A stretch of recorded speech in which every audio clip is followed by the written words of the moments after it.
So we have currently 5 staff in this channel. And 10, 11, like members, other members.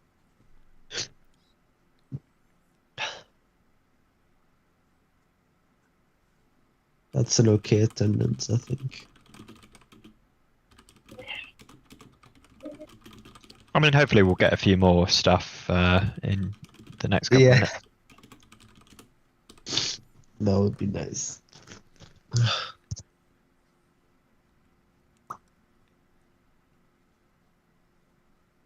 I know there had been 6 reactions on the message I posted and stuff for the SSM availability, so yeah, I'd expect at least a few more.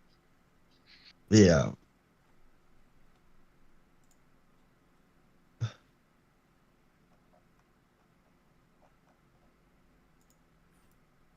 Simon, did you start the event? Yes, it is. Why wasn't I meant to? Did you check the... No, that's fine. Did you check the ping everyone part? Probably not. That might be why. Maybe.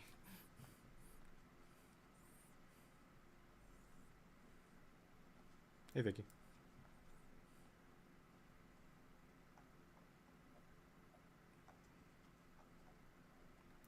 I mean, you can ping... You can do it again when the SSM starts, I guess. Mm-hmm.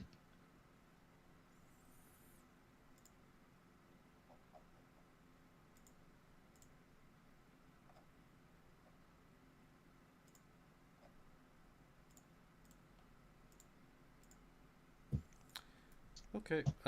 We got good turnout, to be fair. Sorry, carry on. Yep, let's start up. Try to get through the ISM. I don't sure what Chief is. He's online Discord, but maybe he'll show up later.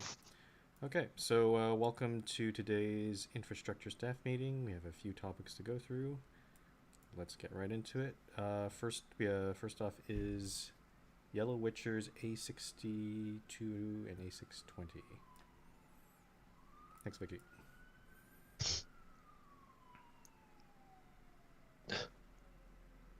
So just to confirm, both roads have already been approved, but like only under a different like proposer, or only the first one? Let me look up what I wrote about in the staff channel. It says that the original one was May 2020 GSM, and then Yellow Witcher went inactive, and the bottom one was proposed at the March 2021 GSM, and he wants to continue doing the bottom one. Yellow Witcher got that fact wrong. The A62 transfer to Crimson happened in the July 2021 GSM. Crimson was given permission to take it over and build on a different route. Obviously, Crimson's banned, so Crimson cannot continue that. So Yellow would like to basically take the road back and continue building off of Crimson's plan. But since Crimson rerouted it to a different town, Yellow is wanting to build a new spur that would have to a new spur to Lumeva that, or he wants to do a new spur towards the Savannah, which was originally supposed to be served under Yellow's original plan, which Crimson rerouted the road away from. So it's pretty much a merger of like 2 plans into like 2 different like road names. Correct? So yeah, just so I'm, because this is confusing me a bit. So we're going off the first picture, we're going off that route being the A62, and then on the second image where it goes into the savannah over the canal and such, that part there is the A620. I believe it's the other way around. Okay, so wait, so the A62 is the second image, and the part off to the west over to the Savannah line is A620. I'm pretty sure that's correct. I believe so too. I mean, I'm of the opinion that they were both approved already, and yeah, I'm fine with it being changed to Yellow's project. Yeah, that's confirmed. A62 is still going to serve Lumeva. the spur to Savannah will follow the original alignment, which will be A620. So yeah, that's the text. Sounds good. Okay.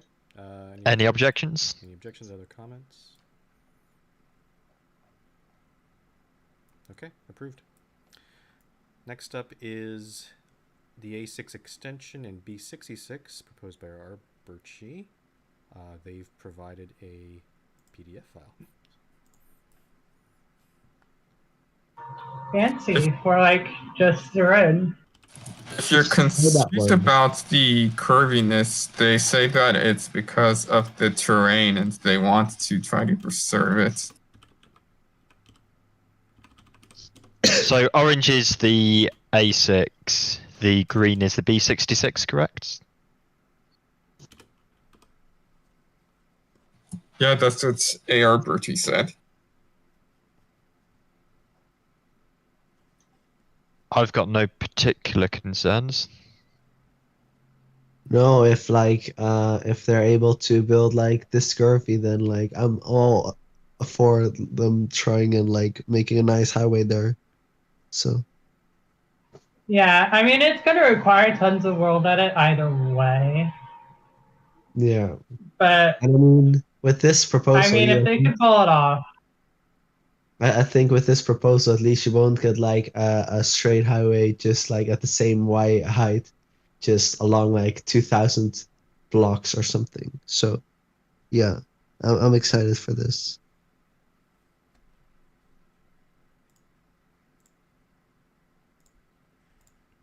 Hello? Hello? Hi, yeah, no, nothing to add. Yep.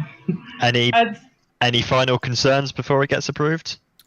Do we have a road sample at all? Because we usually ask for that sort of thing here. That's a good one. Is Arbergy like able to is are they here? MRT player list was just ran. Oh, never mind. I see it in the yeah. So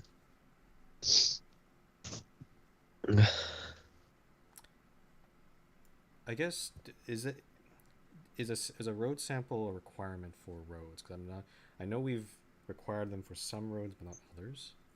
Generally, we require road samples if the person's newer and we don't know if the person can build roads well, or if we've been given some reason to think that they're not going to build the roads to a good standard, i.e., the roads having a 90-degree slope in their town or something like that.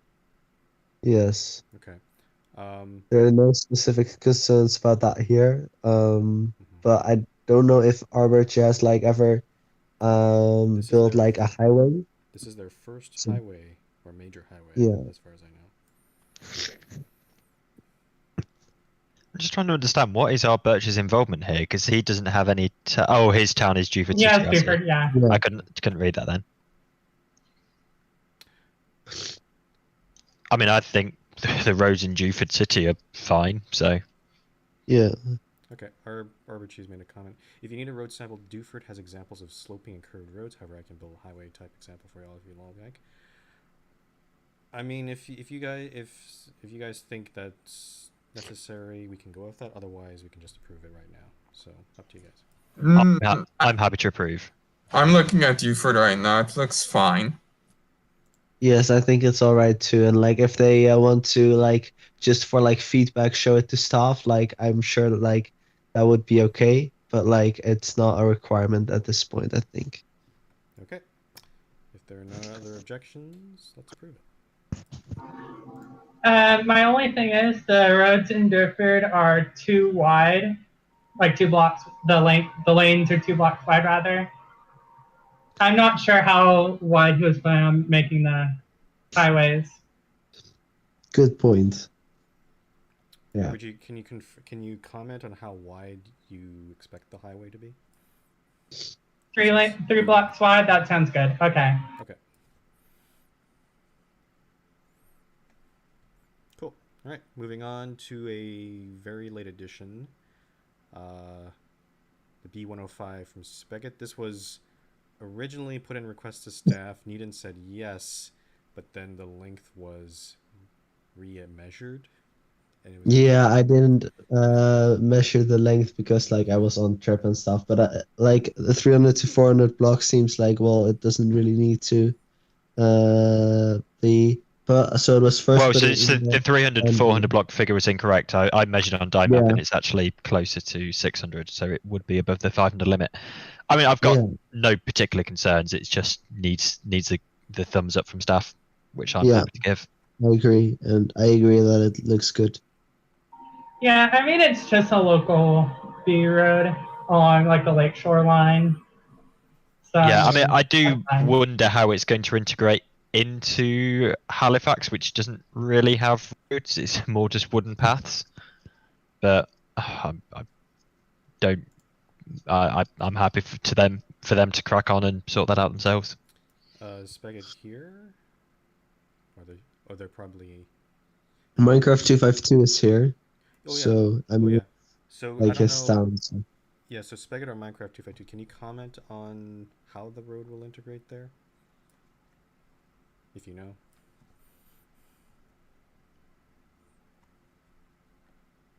Spigot I know is listening on the live stream. Oh yes, yes. There might be some delay.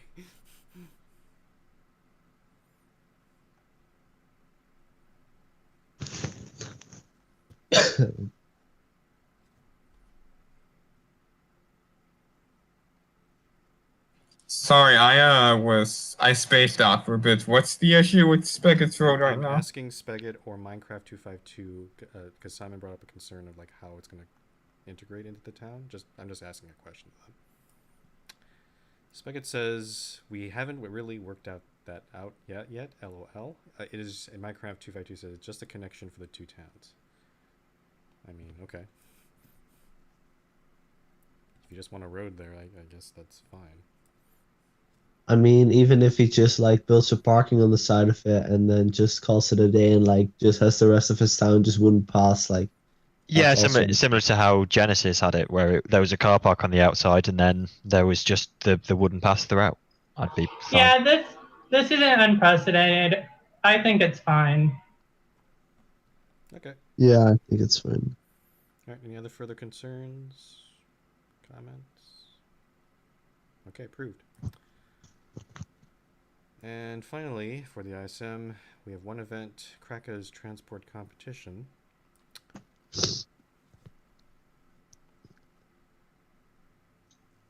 I'm okay with the idea. My concern is the money, how the money is allocated. So reading it into it, he's asked for the money to be based on the point system, but I just wonder if that's going to lead the judges to tend to score higher, with the aim of giving more money out. And like he said, that the theoretical maximum, if they got a perfect score everywhere, would be 250,000 MRT dollars for one person. I think that's just too high to consider, even though that is a theoretical maximum. No, I think that's for like the whole competition, so if like everyone gets that score. I haven't like calculated it, but like that's how it seems worded, but still I think it would better be if like there's a amount like maybe the average amount that it's like the amount that will be given out, and then that the ratio of like how much goes to which person is based on like how many of the total points do they have or something. Um, I just still like think that's just far too high. I think even though that is a No, theoretical maximum, no, I mean it's the 4536. That's what I'm going after. I Like think. that seems more um, reasonable. Go ahead, Vicky. here's what I think. It's really hard to parse. It's too complicated. We end up giving out weird amounts of money. What I've started to think of is like instead of giving money based off of the amount of points, like just simply do like the person with the most points gets this much, second most gets another amount, third most gets another amount, and whatever, and then a participation prize. Just like how other events do it, yeah. That's how literally Yeah. a normal contest or event like that works. At the very least, I have to concur with some. There has to be at least some maximum cap, because 250,000 is way too damn. Just unrealistic, yeah. Yeah. I'm also not personally a fan of the point system. Just the fact it just rewards people for just stacking something, because you get given points for the average length between stations and the number of stations. So I just think it's going to result in a bit of spam in the town. But I mean, I think it's a I minor think point. it's fine. I think it's fine because like the size, quote unquote, is just two factors. But like just the quality of the design is like four factors. So I think overall, I think quality is more important than quantity. Correct. And I think I also saw in chat, Kraka, it's correct that you're the only judge of this event. Is that correct?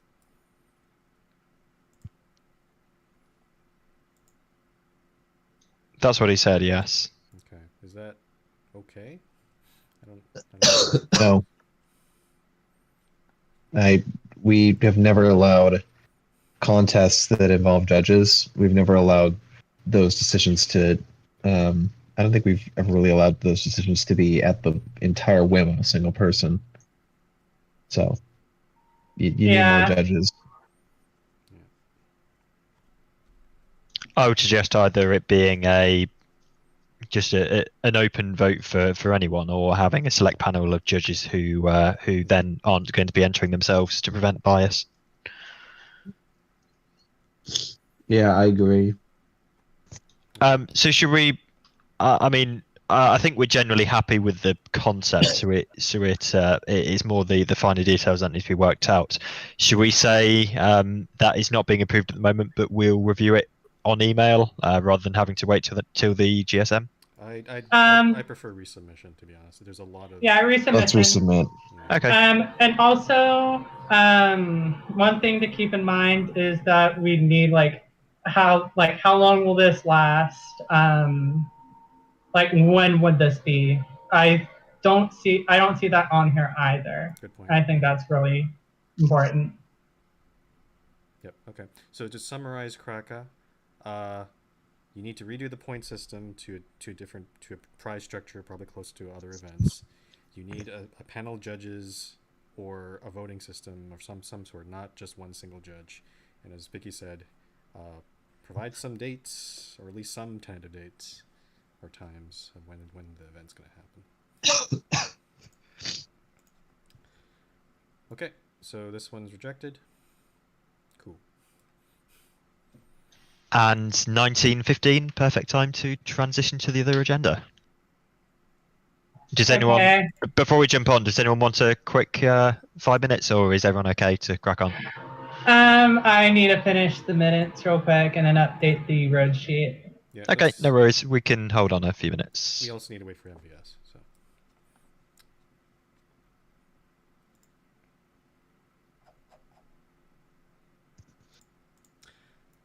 Kraka, to answer your question, yes. If you want to provide your own money for it, then you can run the event on your own. In that case, you wouldn't need approval through a staff meeting.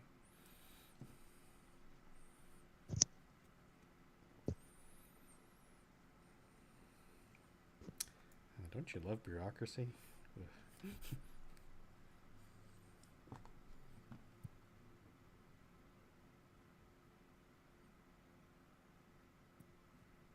Oh yeah.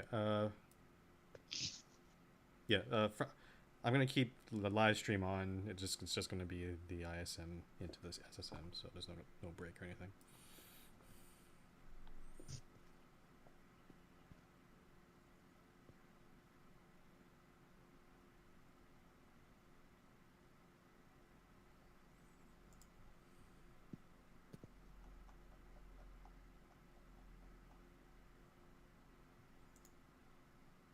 To summarize, all three roads have been approved. Kraka's transport building event has been rejected for due to a lot of details that need to be filled out. So we are recommending resubmission for the next staff meeting.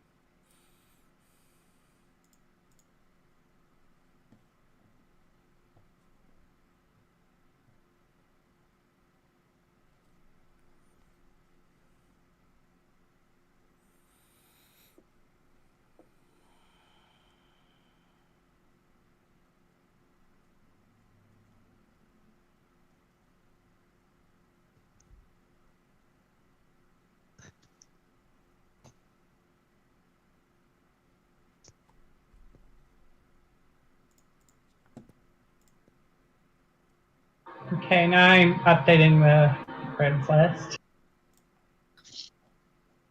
Cool.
You miss a Before lane. we get started in the meeting, do people mind if I give a quick intro to the topic, just for anyone that's listening that isn't aware of what the proposal here is?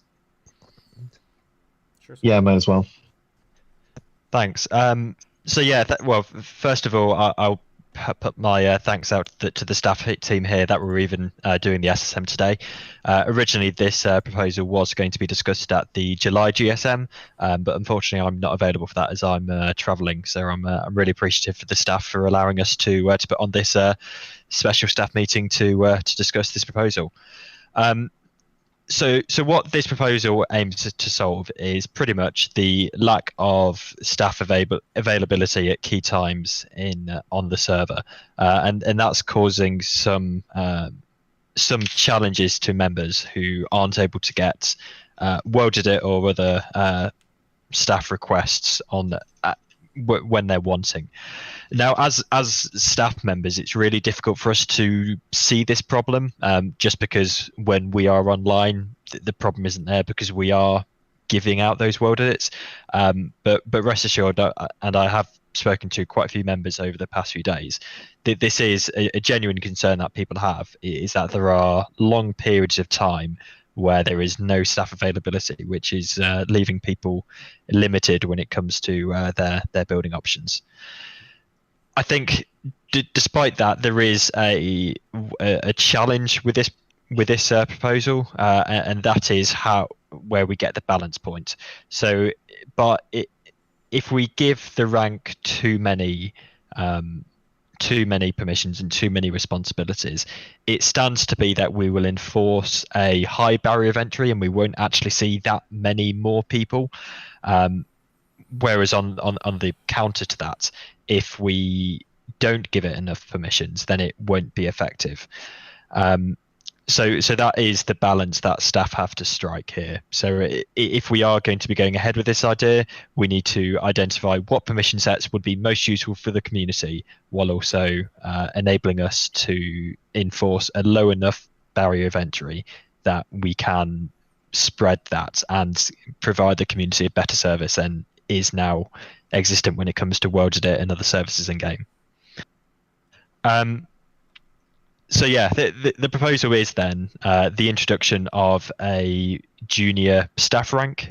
So junior to mod, we've tentatively suggested the name conductor just to fit in with the service theme, but it would be a junior staff position to help the community with world edits and maybe a couple of other requests in game. that is pretty much the bones of it.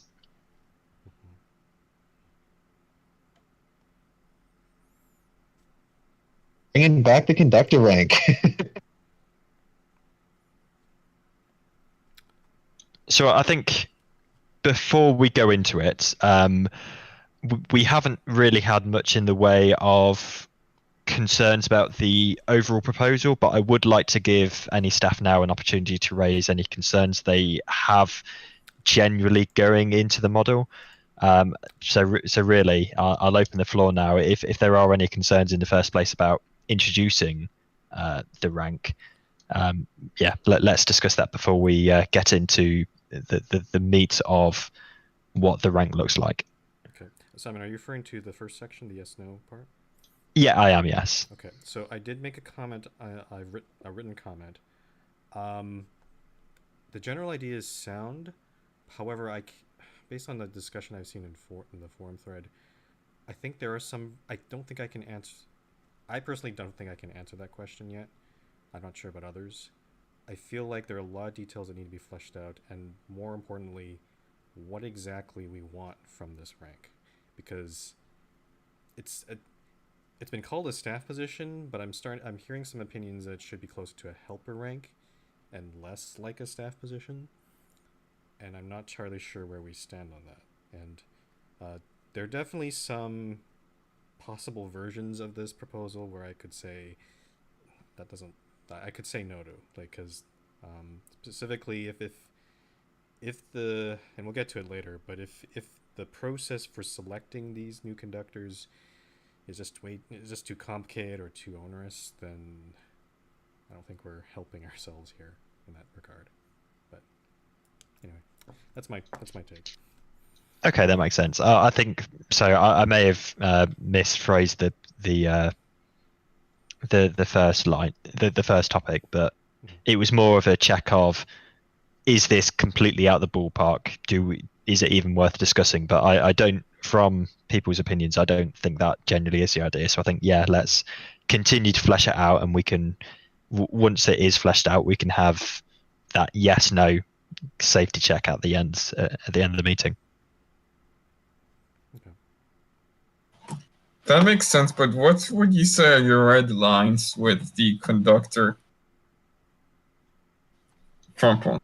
Oh, you're asking me? As I said, I just said one. Like, if the select process is too complicated, like, I think it's fairly clear. We'll get to this later, but I think the whole mod nom, the original idea I think you had, Simon, was applying mod nom process to this as well. I don't think that's particularly going to work out too well. I just want to keep this as simple as we can. But that, in some cases, that might not be possible here. I guess another red line, or I guess I'm not sure, is the whole how vetoes are going to apply this whole process. But we can discuss that later and figure that out. Well, I think, shall we, before we go into the selection criteria, should we at least define what the rank is, because that is probably going to fairly heavily shape what selection process we actually need to put in place. So should we go forward and talk about roles and responsibilities?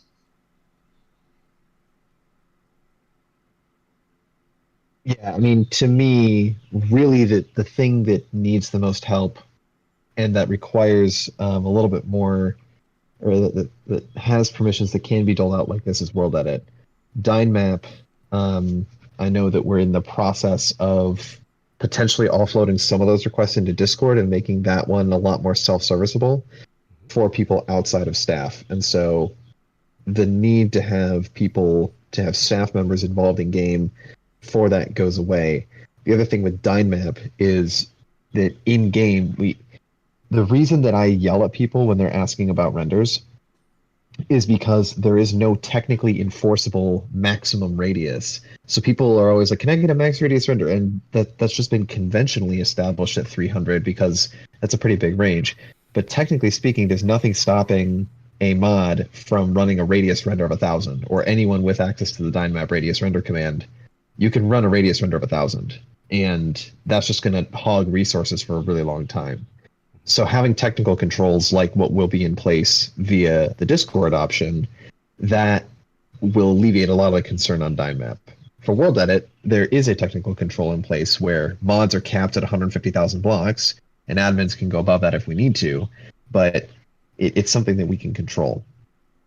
So, and those are the two most common requests that I see is those. Rollbacks we're going to have to leave to admins, just because that I think that's smart to leave that with admins for the bigger amount of changes that can get involved in that. But like, you could also, well, I could be convinced on allowing lookups, although block check requests they don't come up all that often. But that is something, because you're just reading block state, that we could potentially allow core inspect. I'll add on to that, Chief. I had heard some discussion about debug stick permissions for this new rank. Yeah, that's It could be argued that that might also be that might turn moot later on, because I think there's a enhanced debug stick plugin that someone suggested to me. If that gets installed, then that'll be available to, I guess, trustees or NUP or something. So yeah, I think we would put that to trustee. So I probably didn't shape the meeting agenda the best, because I think this sort of bleeds into part 4 as well, which is the permissions. So it's all in the same thing. So what I suggested is an initial implementation, and if what my preference would be is to tackle the minimum viable solution, and if we so choose in the future, we can then add additional permissions in a couple of months' time if we need to. So my suggestion would be, in terms of permissions, it would be the same World Edit access as mods, debug stick usage, and then ability to teleport freely, and then access to help op. Yeah, I mean, by nature of the position, you kind of need to be able to teleport to other players. So yeah, exactly. It's basically World Edit, debug stick, because the debug stick is just a handy alias, because all the stuff that you can do with debug stick you can mostly do with World Edit, so it just makes it a little handier. So that makes sense. And then just the supporting tools. Mm-hmm.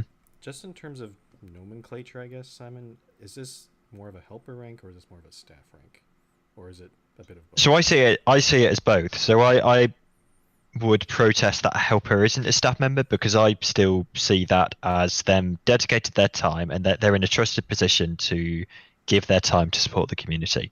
Yes, it isn't the full moderation suite that of responsibilities that all the mods have, but it is still supporting the community, and they are in a trusted position with the additional commands they've been given. So I would say it's a junior staff team position.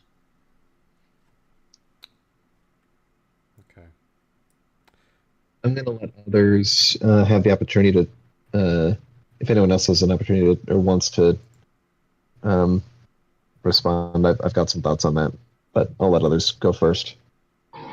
I think there will be room for interpretation. In my head, I'm thinking of it as more of a helper rank, as kind of separate from ad mods, even if it's of a more privileged position than your regular members. I do worry, Simon, I'm not sure if you thought of this, the whole naming of calling it a junior staff rank. I think we had this concern with Conductor a long time ago too, if I recall. It sort of implies that the person would get promoted out of junior eventually. That makes sense? So sorry, my description of junior was just more junior than the current position. Like mod is more junior than admin. Yeah. It wasn't meant to imply that it was like a trial mod position or anything like that. But my point is, some people will read the word junior, regardless of what you intended, and think that, eventually all or most conductors will get promoted to full mod at some point. I'm not sure that is the case though, because you don't look at the fact that moderator is junior to admin and assume every moderator is going to become an admin.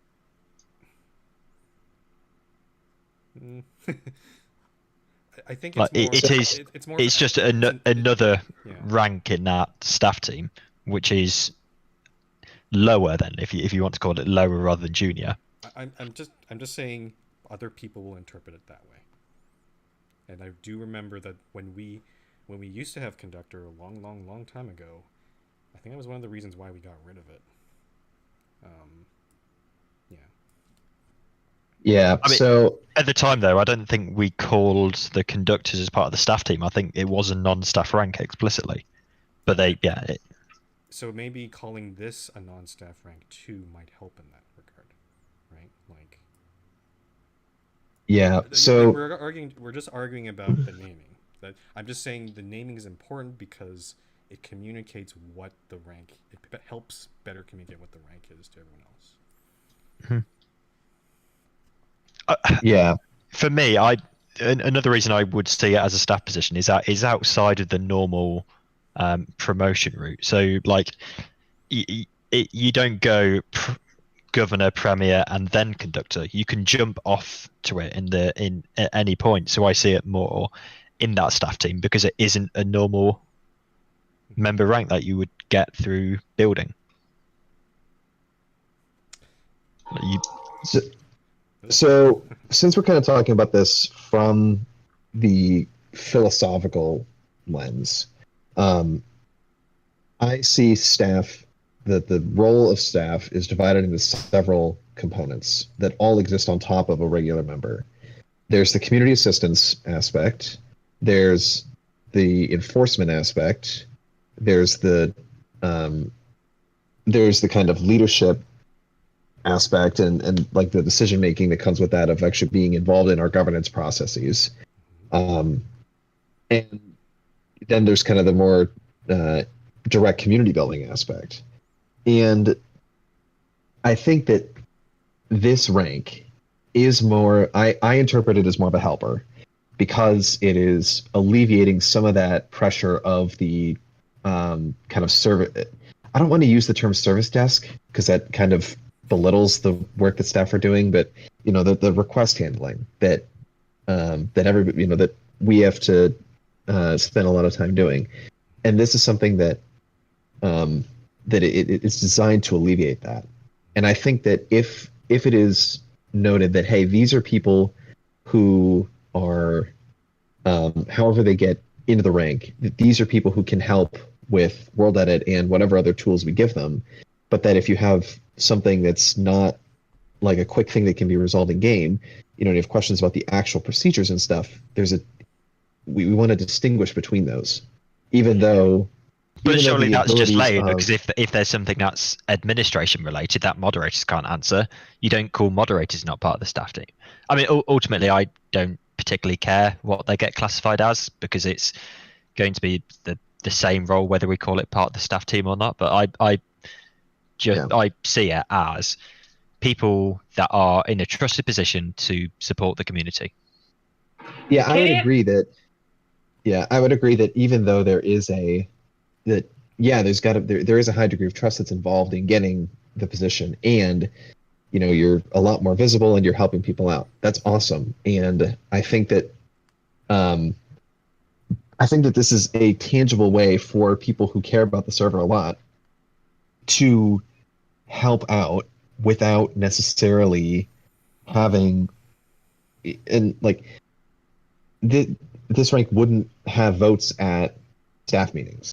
This rank would not be able to participate in the nomination process for moderator unless, except for actually submitting the nomination to begin with, and it wouldn't be able to, make the final decision on rules and things of that nature.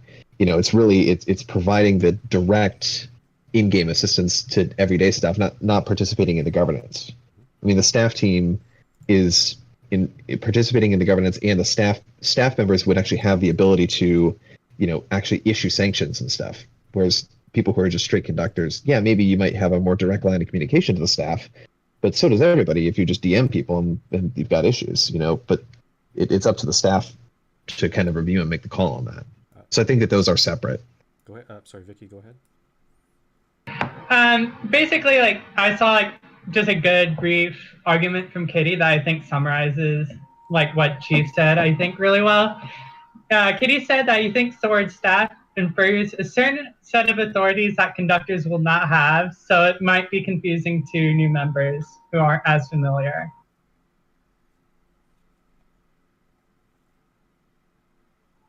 Or rather, calling them staff would be confusing. Yeah.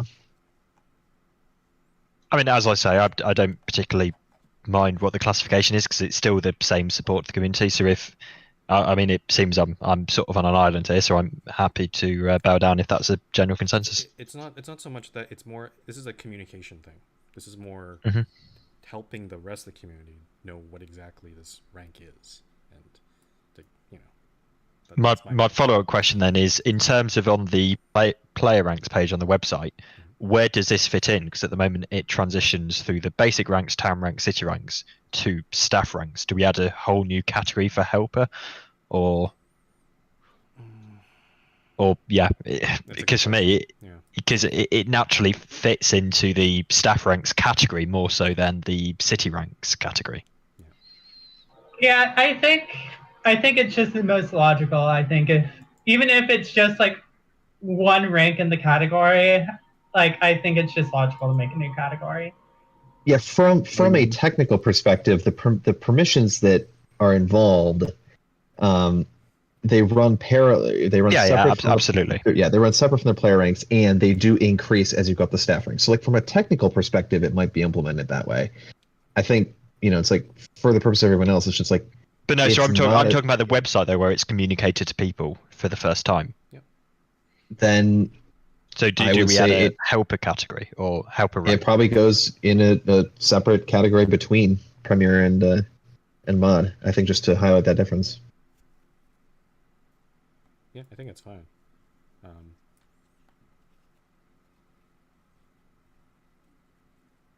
Starcube Trustee is part of the basic ranks.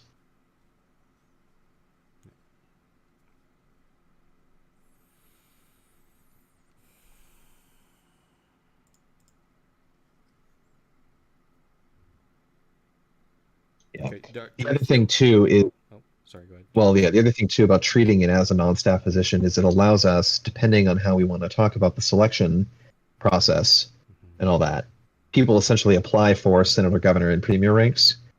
We could talk about having people essentially apply for this rank, subject to, like passing a test of World Edit or subject to a veto or something like that. But we can get into that later. But like having it as a non-staff means that we don't have to adjust the kind of general sentiment of you don't ask to become staff.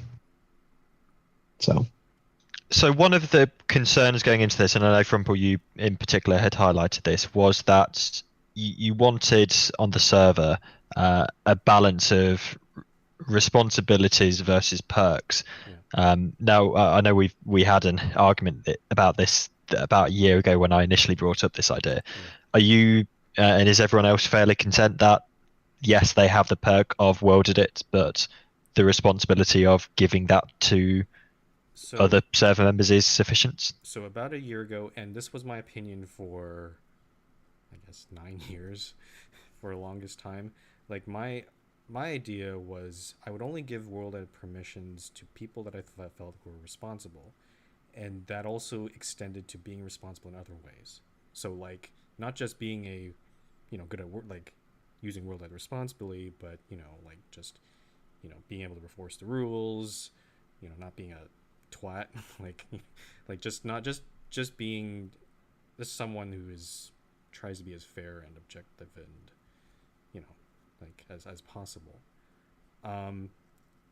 Seeing that now, like I think the World Edit perk in itself is a good enough.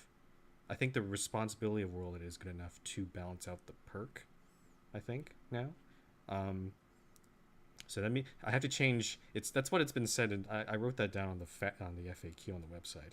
That's my explanation of why we don't give staff non-staff World Edit. I probably have to change that now, but I think it's good enough that. I hope it's good enough that if we grant World Edit to people, they're not going to abuse it and just use it for themselves. That does so. Even though we're trying to make this sort of we have to figure out the balance of what the selection process is, because we don't want to make it too easy such that everyone applies and we make everyone, well, like a lot of people conductors. But we don't make it too hard that, no one applies, right? Like Right. there has to be enough there has to be some vetting of the person to make, and this is hard to determine, like to vet that they're not going to just use the world edit powers selfishly. They're going to use it to help others, and they have to demonstrate that in some way.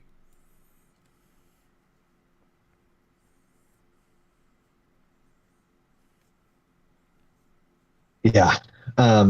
And also, I think that that's easily, I mean, that's the kind of thing that if we notice that someone is, and like, yeah, right now, staff, we say that staff are expected to service requests as often as they can, but staff are also given the leeway to ignore them, like if you're too busy and, or you're whatever.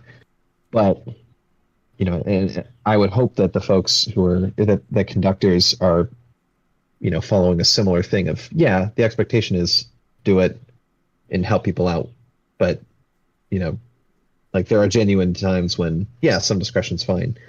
But I would agree that with the point that Dinty just put in chat of if people are literally just ignoring and not helping anybody else, then yeah, that's pretty good grounds to lose your rank. So it's So I mean, we just jumping around the agenda. We're sort of naturally coming onto it. Should we skip forward to topic 5, which is the promotions aspect of it? And to be fair, communication methods is a fairly minor thing, so it can be discussed at the end. We can just go through those quickly right now. I think we can still go in order. Just get those out of the way, I think. Okay. Yeah. So I mean, we've now said that the conductor position isn't going to be a staff position, and instead it's going to be more of a helper category. We'll obviously need to give help up for them to receive requests, but based on that, do we need to have a general staff / helper channel, or is the current setup fine and they just have access to normal channels? I don't think that'll work though, because just correct me if I'm wrong. Mods will still be able to help with World Edit too, right? Mm-hmm. Oh yeah, this isn't taking anything away. This is adding additional.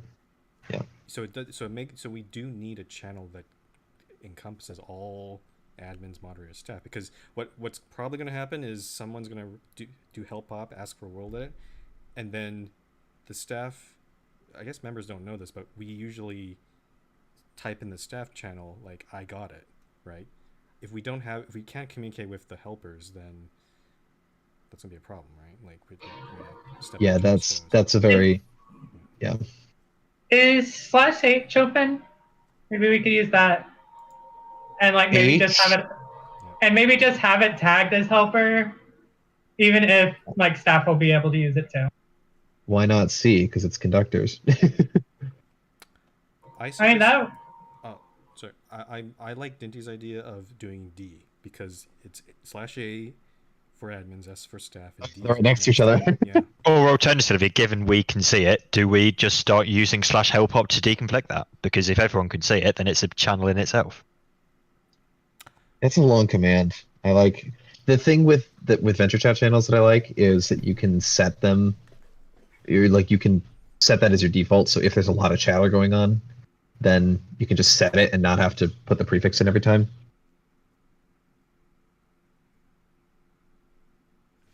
Wait, sorry. I'm looking. Simon, are you proposing changing help up into a venture chat channel? No. So I'm just saying, just treating it as just such. Use help op, and we just talk in help op, saying I've got this request, because everyone that needs to see it can see it and can type into it.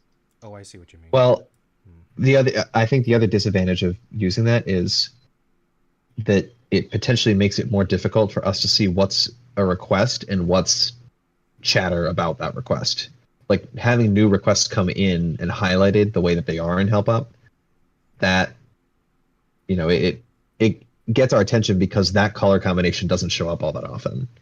So if that color combination is also being used for chatter, then it can be a little trickier to figure out what is a new request that I need to pay attention to and what is someone either confirming or asking a question about something. John G did answer the question. It depends on traffic. The question is, how often do you get help up? It depends on traffic, and if there's a lot of people on, then we can have 5 or 6 requests come in all at once, and if it's dead, then people just use regular chat. But it really depends. But the point is that the reason that we ask you to use it is that it shows up bright red and orange to us, so it's very attention grabbing.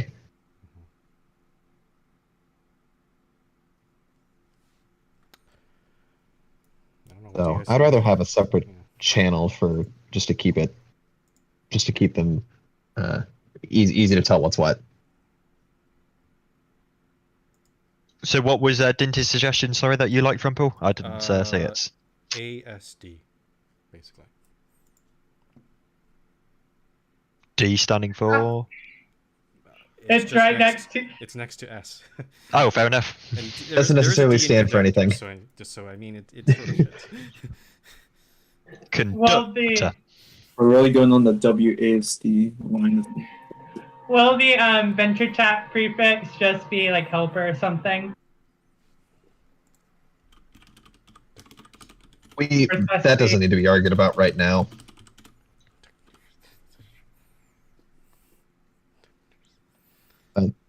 I mean, yeah, I'm happy with that. That's probably fine, but Wait, so yeah. Did you want a help op channel instead? Like, well, no, I was saying that we don't need to argue about what the prefix shows up as with venture chat right now. I think having a channel separate makes sense, but yeah, setting it as helper or whatever, that's fine. okay.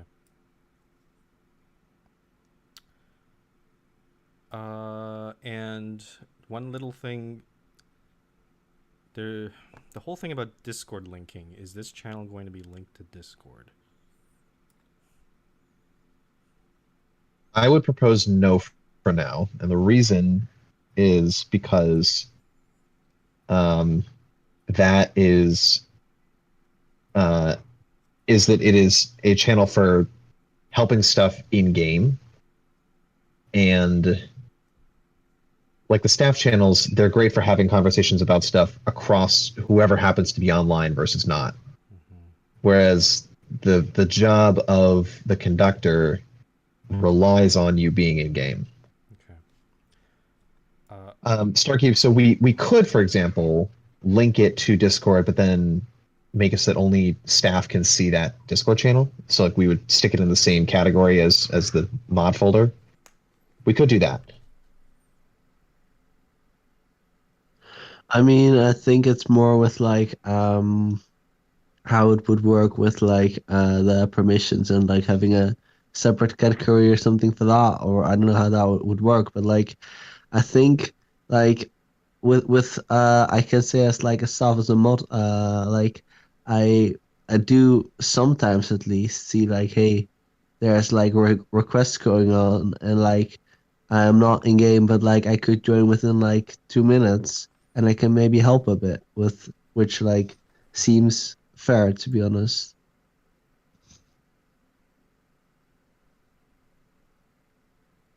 That wouldn't show. How would that show up in a Discord channel, though? Remember, we're talking about linking to the new /D channel, right? Like staff chat, I think it's called like so like I like, of course you wouldn't see like the help of messages, but like you would still see like I don't know, like my thoughts don't really work very well. But if there's it's not worth it to like really break my mind over right now. But I think either way it's fine. So I think what we can do is for now not link it, but if we find there's a use for it, then we can link it later. I'll just throw out this scenario, and I think it'll apply to other things too. Like, what if a helper needs to I guess they can just ping staff if there's like a someone breaking a rule or something, right? Like just like anyone else. Yeah. Yeah. But I don't know. But yeah, for now. Yeah, I think Oh, yeah, with that, I think personally it might be good to if they do that like in a public channel so that like other like members in game also know like hey it is being reported because otherwise you will have you like if it's an admin thing then like you might get like a member reporting it then like a helper like a conductor reporting it a mod reporting it and that's like all kind of things in every channel for one thing which Yeah. might not be helpful. oh, We- oh, Yeah. go Chief. Oh, as I say, I mean, yeah, right now, y'all can report stuff publicly through the, through in game or through pinging or whatever, or you can DM us or you can email us. I mean, those tools aren't going away. So, I'm thinking about it, and it may be helpful. I mean, like there would almost certainly be a Discord role associated with this, and I would think there could be an argument for creating a Discord channel, like just within Discord, or a linked one that goes across, just in terms of helping the conductors, I think it'd be coordinate useful. or get information from us or whatever. I think it'd be useful also if they're to share tips and tricks, if nothing else, with World of Yeah. Yeah. So, and then, but I think, like, do they need a live connection between this channel and Discord? I mean, I think we could say leave it unlinked for right now, and like, luckily, they're pretty easy to link later if we need to. So Okay. So it's Okay. So decision we're making is we'll make a Discord channel, but it's not going to be linked at this time.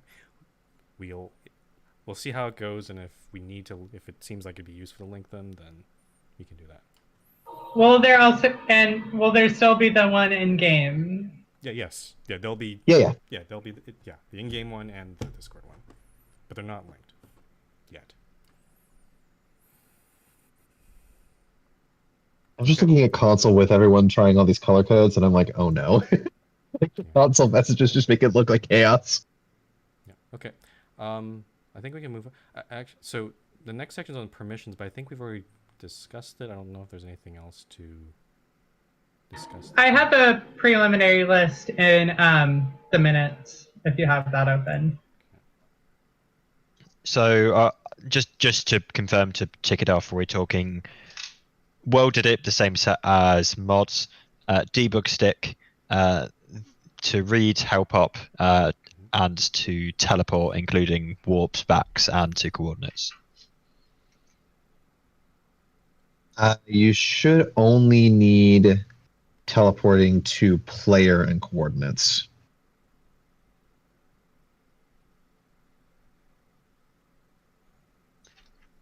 Yeah, I suppose. I suppose. Well. Yeah. Yeah. Fair enough. Yeah. There's no particular requirement to slash warp, is there? Yeah. Because I was thinking of doing slash timeouts, but no, or timeout renders, but no, because that will be done via Discord. That'll be done by Discord. So coordinates, players, and back warps aren't necessary.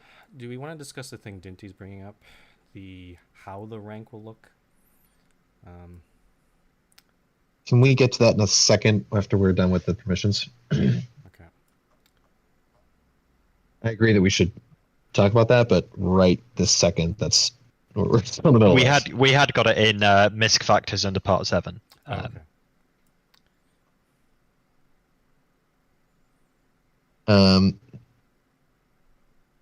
Okay, so yeah, no, we do not need TPO. Home limit. Do we? So, right now, mods are allowed unlimited homes. Is this something? Do we think that the regular player home limit is still fine, or do we need to? Well, go we can't just have a increase regular limit? one because they're not still attached to their the- regular rank. So this So that we, sorry. I think No, you Hold can on. have multiple ranks at once. Yeah, no, sorry, Simon. That's what Dinty's asking because there's two ways we can set this up. This is a technical thing. So it's either conductor is a separate standalone rank on its own, kind of like mod or admin. That means that there's going to be some set home limit there. Could be unlimited, could be something else. The other way Dinty is proposing is adding a conductor add-on rank on top of whatever your city rank is or town rank is. In that scenario, then the number of homes and all the other perks are based on your town rank still. Just plus you have world ed permissions. I think it makes sense to standardize it, because if we are expecting people to teleport away from what they're doing to help other people, then we should give them an appropriate limit to be able to say, okay, let me set a quick temp home where I am so I can come back if I'm doing multiple requests at once. So I would be in favour, to be fair, of just of no limit, similar to mods. It is an extra perk you're giving. So, okay, Vicky. I'm fine with unlimited homes, especially if they get teleportation to coordinates. Then I mean, what they could do is to work around limited homes. Is just like have like a notepad document with just like a whole bunch of coordinates for places they want to go. So I just don't see the need to have limited homes. Actually, Simon, there's a big drawback. What if someone gets promoted to conductor, and then they add a whole bunch of unlimited homes, and then they get demoted for some reason? They still have all those homes. In which case it is a staff effort to reduce those, but that's the same as if a mod steps down. And historically, removing all those homes is Well, it's not I mean, trivial. we usually don't police that. It's up to the person involved, and usually they don't realize that it's a problem until after they've stepped down and they try to add a new one. And then they have to remove enough themselves to get under the limit to then free up a slot for their new one. It's the same anytime anyone gets demoted down because of a double warning or because of the old double warning. But if someone's at L4, their access to the whole home system is blocked. So that's different. Because otherwise, there really aren't rank demotions that happen. Yeah, but considering how many homes I've seen from former staff, like we're talking. Oh yeah, it's a lot. It's a lot. So based on, I'm a little bit more in favor of Dinty's idea of add-on ranks because then we don't have to deal with that problem. But yeah, But then I think they should have more homes than their same rank counterparts, because there is the expectation that they could be teleporting all over, and then they need to get back to what they were doing. I think that's a case of you would need to be aware of that and leave a home free if that's something that's important to you. But that's now a drawback of having that rank. That's one less home they can set because they need to keep one open. How about something in the middle? How about instead of unlimited homes, have it some limit? Like not. We can have a higher limit, like 50. What is the limits right now? I think Premiers are 25.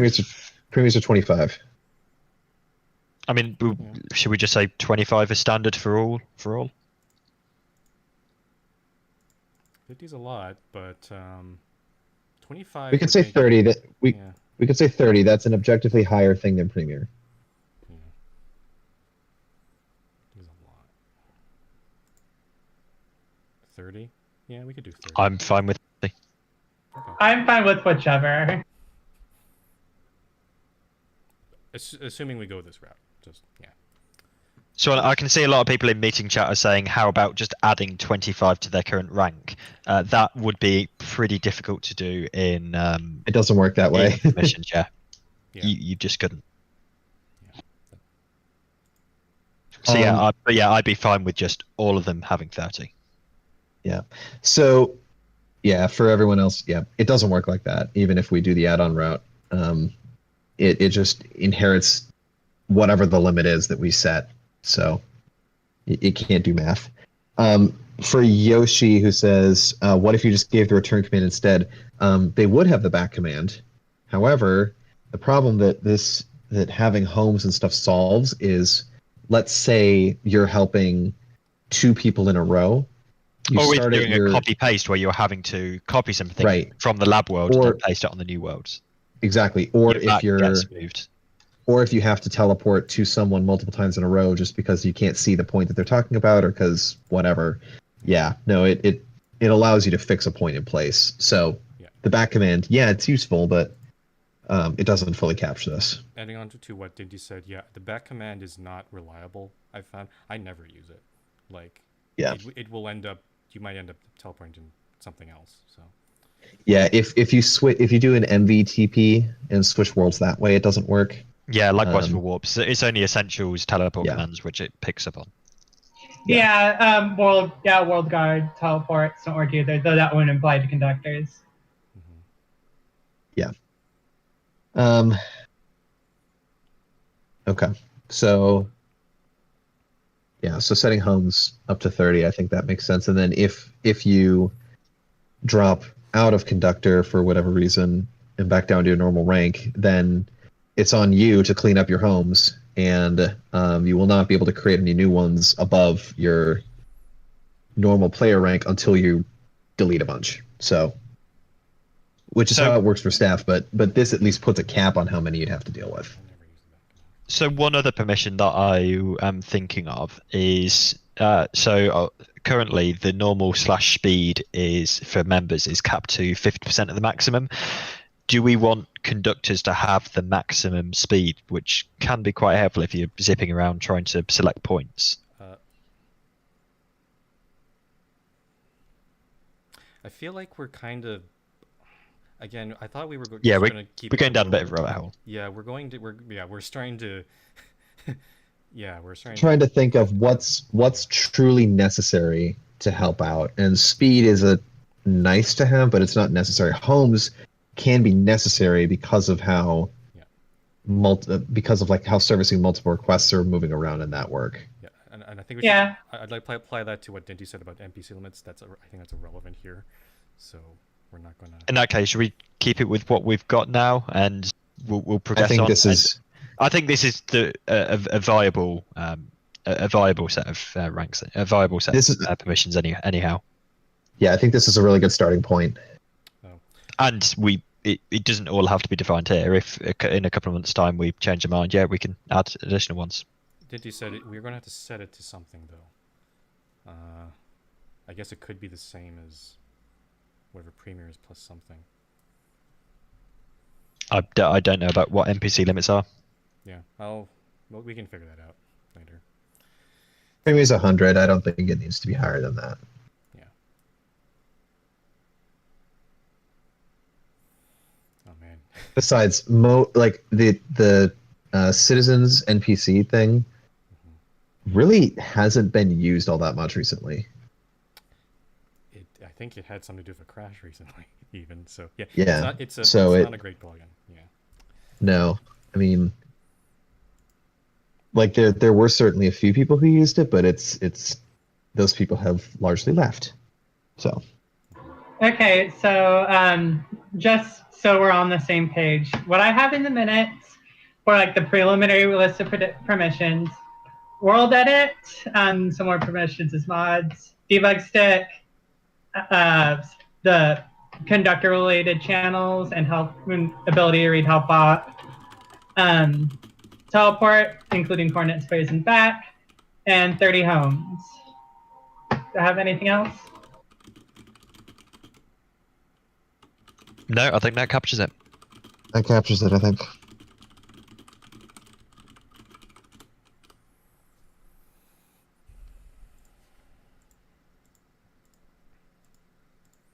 Oh.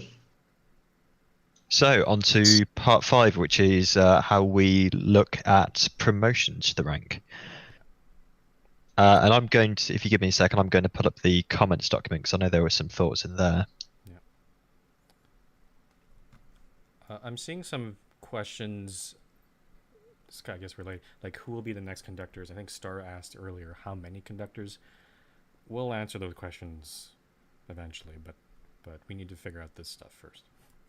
Yeah, we're literally getting into the process of how people will get promoted. So all y'all who are asking questions, we're literally about to argue about that. Yeah.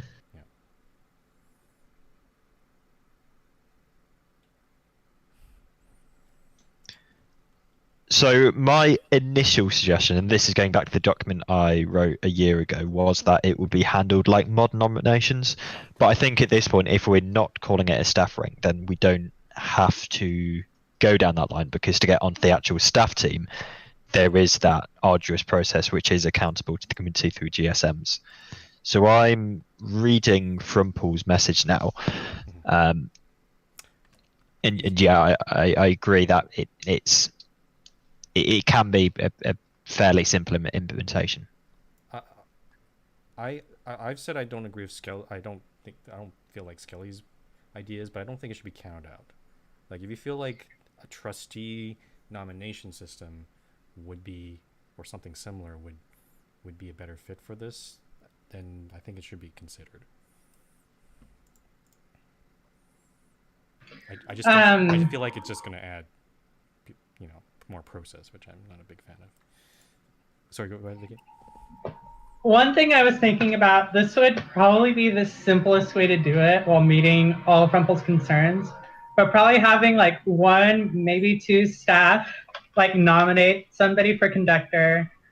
Then Rumpel and Chief have veto power, and if both of them are fine with it, then it could just go to discussion at a staff meeting. I suppose that the problem there is that should we involve the community in that? Because one of the challenges with the staff team, which is why we've now opened up the nomination process, is because there had been a lack of accountability, because it was all behind closed doors, so people didn't really see it as viable. That if you weren't part of this inner circle, I know some people called it back in the day, then you were just not getting promoted. Are we risking going down the same path, and does that even matter?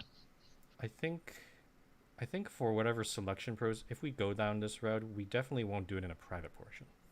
Like, I think the whole process should be public, at the very least. Like, so at least people can see how we're making the decision, right? Yeah. So, I think depending on volume, and I'm guessing it's going to be fairly front loaded, because there may be a bunch of people who are nominated or apply, or there may be a bunch of people who enter the process quickly after it becomes available, given that it's a brand new thing.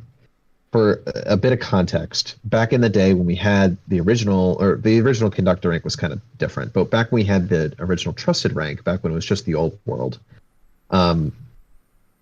even though the staff meetings themselves were private, pretty much in their entirety back then, the staff, we kind of reviewed the whole list in batches.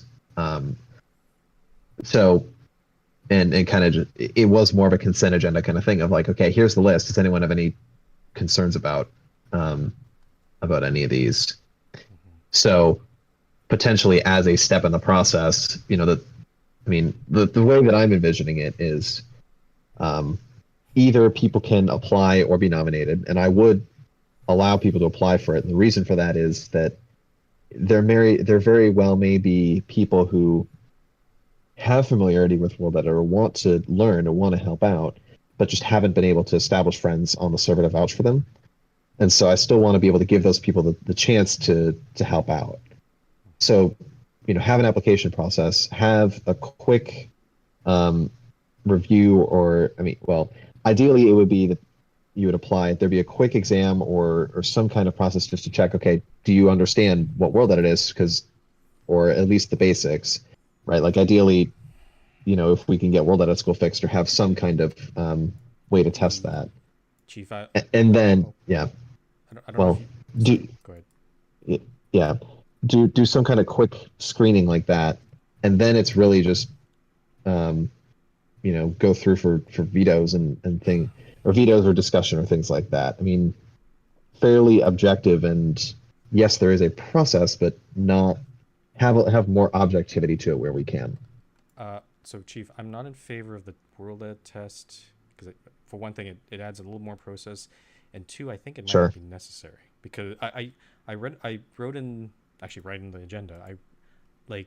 I think we already have that information when we do these world edit requests for these people.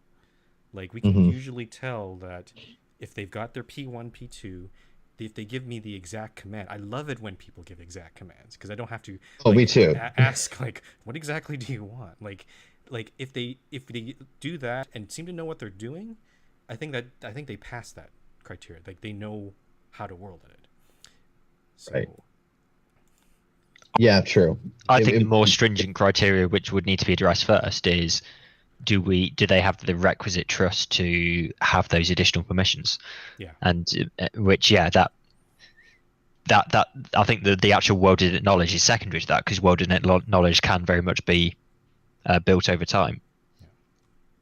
Yeah, the hard, and I mentioned this, the hardest part of this, the hardest criteria to evaluate and determine is, can we trust this person? Or do they seem like they genuinely want to help people? Right. Yeah. That I'm not sure how to really, like how. I mean, I suppose it is how we write it and how we evaluate it is going to will evolve, but how we write that, I think we can look at using a subset of the moderator things where we know, so basic things: must be a trustee, no active warning in the past 3 months. I think friendly personality that works well with other members and staff. I think we can agree that's 3 fairly basic criteria that aren't that contentious.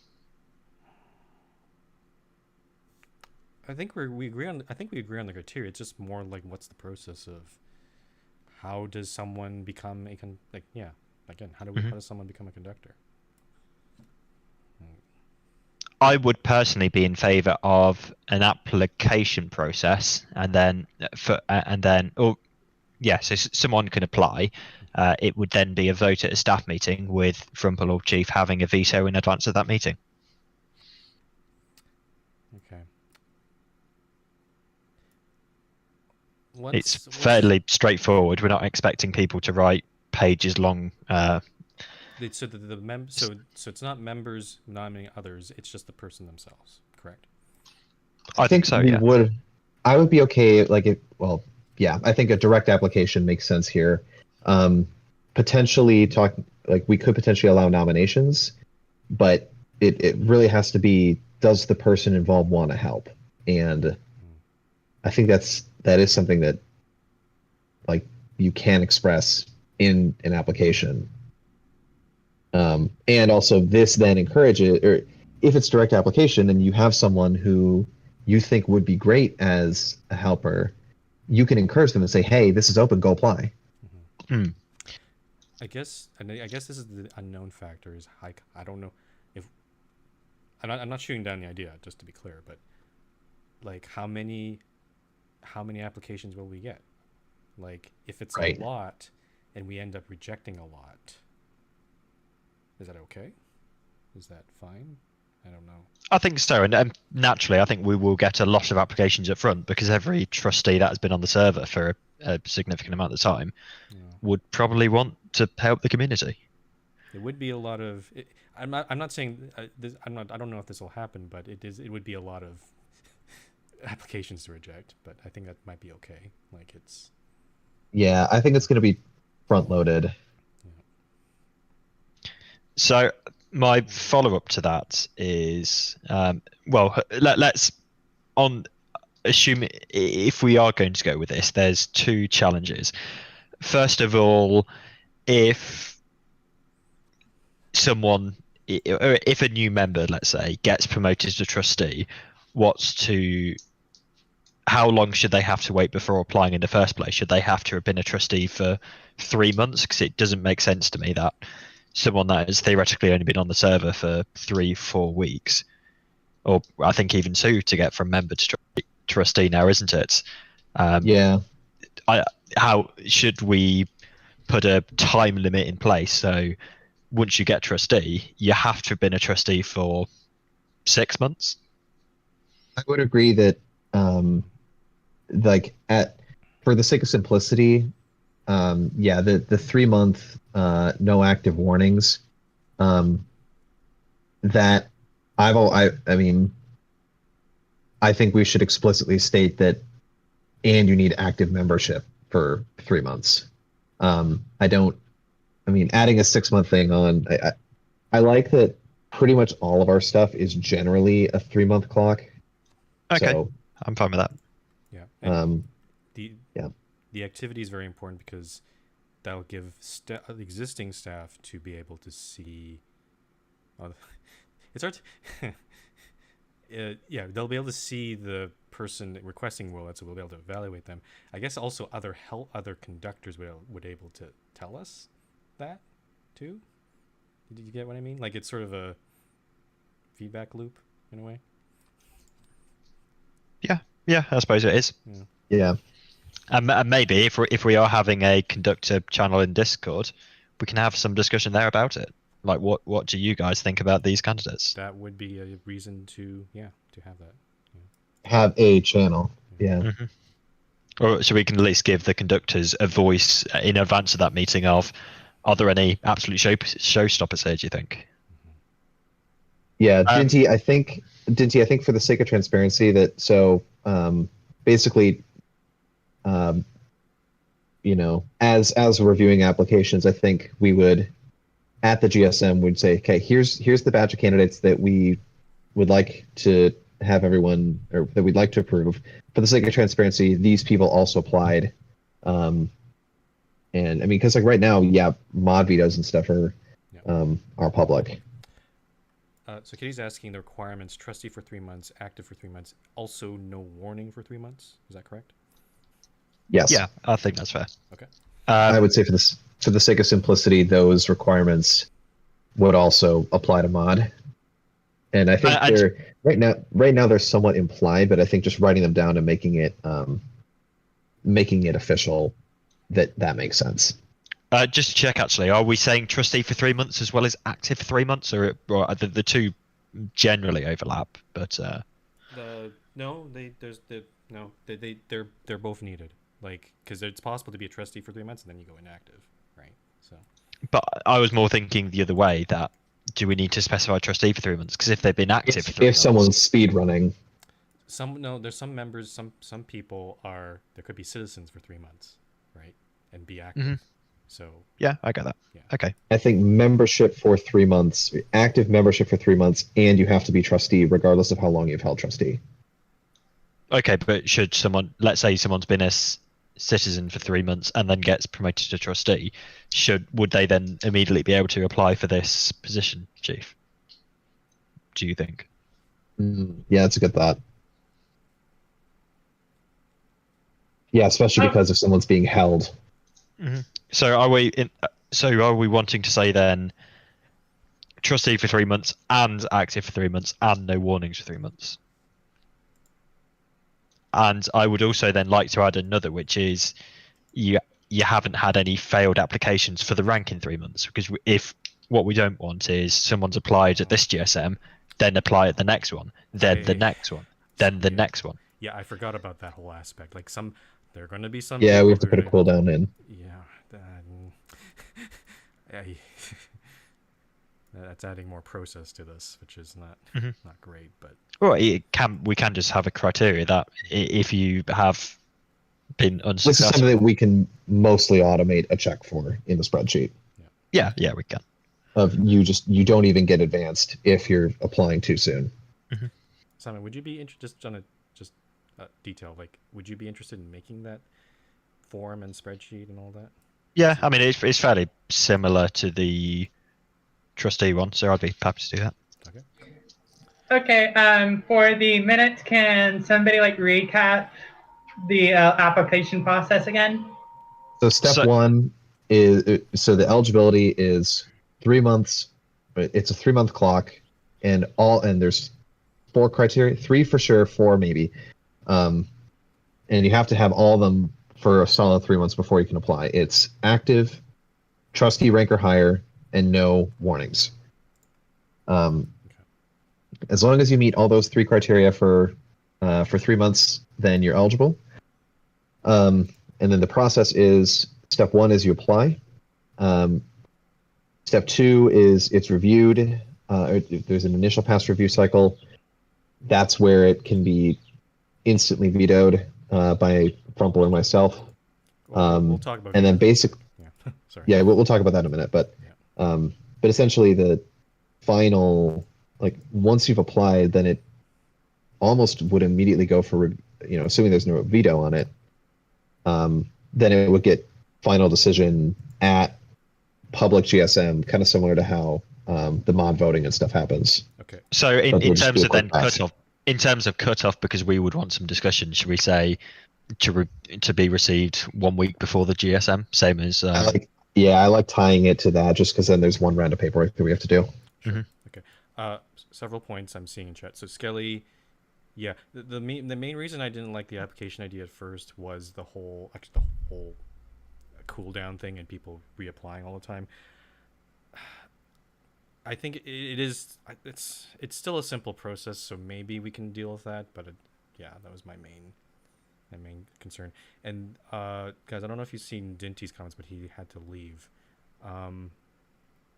Did we decide whether this is going to be a public process? I guess because I am in. I'm in favour of it,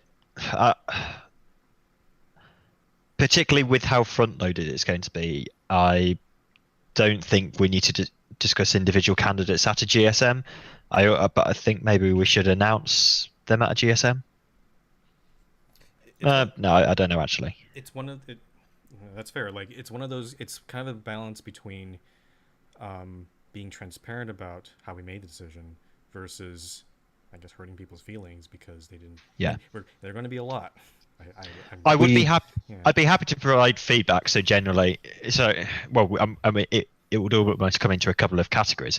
So we can see we don't have sufficient experience with these people. I suppose that's what are the possible reasons for denying someone? It's not having enough exposure, not having the requisite trust, or just wait more time. Yeah, I mean, really, experience with World Edit, straight up ineligible, or like if you're concerned that they're not getting the rank for the original purpose that it was designed for. Mm-hmm. Yeah. Like if you have concerns that someone is just getting it to be selfish for themselves, yeah, that could be something to talk about. I mean, I suppose thinking about it, for the sake of it's the one time where all staff are together, shall we just put it in the GSM? Like we will just discuss it at the GSM, and we will have a vote at the GSM in public. Yeah, because it makes it easier than having to do something outside the meeting where we may only get half the staff available. Right. To Dinty's point, we already have that for mods, or the the essentially public discussion about someone. Yeah. We already have that for mods. Yeah. And actually, it's more explicit as well, because for mods, whereas you've got the check that you ask the person, do you want this? They have explicitly applied, so we can front load that with you will be discussed, and you could be, we could deny you in public. I'm not. Dinty's not here, so I'm not sure if this is what he wants. That's the point he was making. But the difference between conductor and mod is we're going to have to look through a whole bunch more conductor apps just on scale. That means we're going to have to say no a lot more, which means we're going to. It increases the potential of disappointing more people, basically, and we have to explain that a lot more, like why we came to these decisions, right? If we're prepared to do that and we think this is the way to go, then sure. But that I'm just letting you know that's what that's the road we have to go through. My guess is the biggest bucket of refusals is probably going to be because of lack of requisite experience. Lack of familiarity with World Edit, or lack of communication skills of knowing how to ask or help people understand what they're doing. I think there's going to be a significant. I would hope that people would know that whether they're at least self-aware enough to know whether they're knowledgeable in world edit, like staff members will tell them straight up when they're requesting it, like, you know, please put your P1 and P2 in a clear position. Please have a command ready, right? Like, honestly, I think there are going to be quite a few. Or like know what you know what you want to do. Yeah, but Even if you don't know the syntax. my point is, I think they're going to be significant. My guess is I think they're going to be significant number ones where it's going to be more like, we don't feel like that you generally want to help other people, or we don't have that trust there, right? And that's going to be a hard conversation to have, right? But it's a hard conversation, yes, but that they would be applying it themselves on the understanding that they're opening themselves to that criticism. If they're not willing to hear that, then they shouldn't be applying.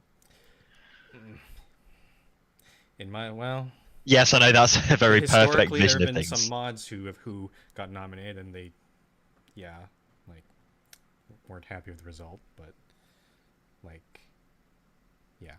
Well, and I think with this, it's if you apply and are denied, there's a very clear opportunity for your next attempt, and there's really no, like, the only thing that counts against you in this case is there's a cooldown period. But other than that, it's like, hey, sorry, we don't think that it's a good fit right now. You know, you can apply again for the thing in 3 months, and during that time, you know, here's some things that you can do. I think having a tangible next opportunity, I think that'll soften the blow quite a bit. Okay. Let's try. I suppose the next question is, are we opening it?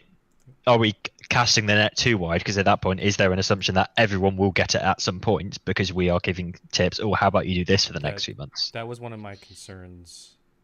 Like, I think there should be we should set the expectation that we're not giving conductor to everyone, or even to most people. Like, it's going to be a select few people still. Because there is a danger also that if you have too many conductors, they'll start not to take the responsibilities seriously because, you know. Right.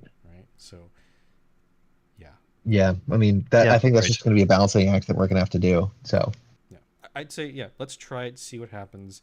If we need to adjust, we'll adjust later. But we don't know how many applications we're going to get. We don't know how. I mean, I think it's worth regardless. Let's, in 3 months' time at a GSM, just put a topic in for conductor review and just see how things are getting on.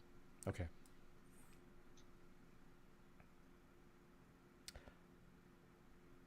Okay. Can we talk about vetoes now? Yeah. So, I mean, the veto process, I think, yes, there should be a veto. Absolutely. I think it should be separate to a moderator veto because I think you yourself and Chief would have different standards for the two ranks. So is the question here, at what point does the veto get announced?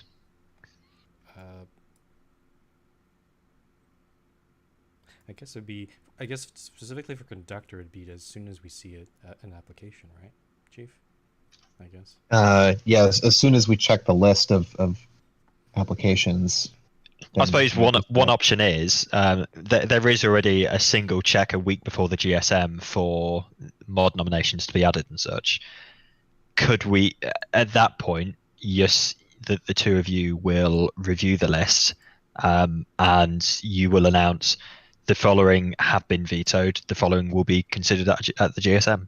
Yeah, that's. And the two of you can do it in bulk rather than ad hoc every couple of days when you receive a response. Yeah, that probably makes the most sense. Okay, on your point about in the written comment, I did have a concern.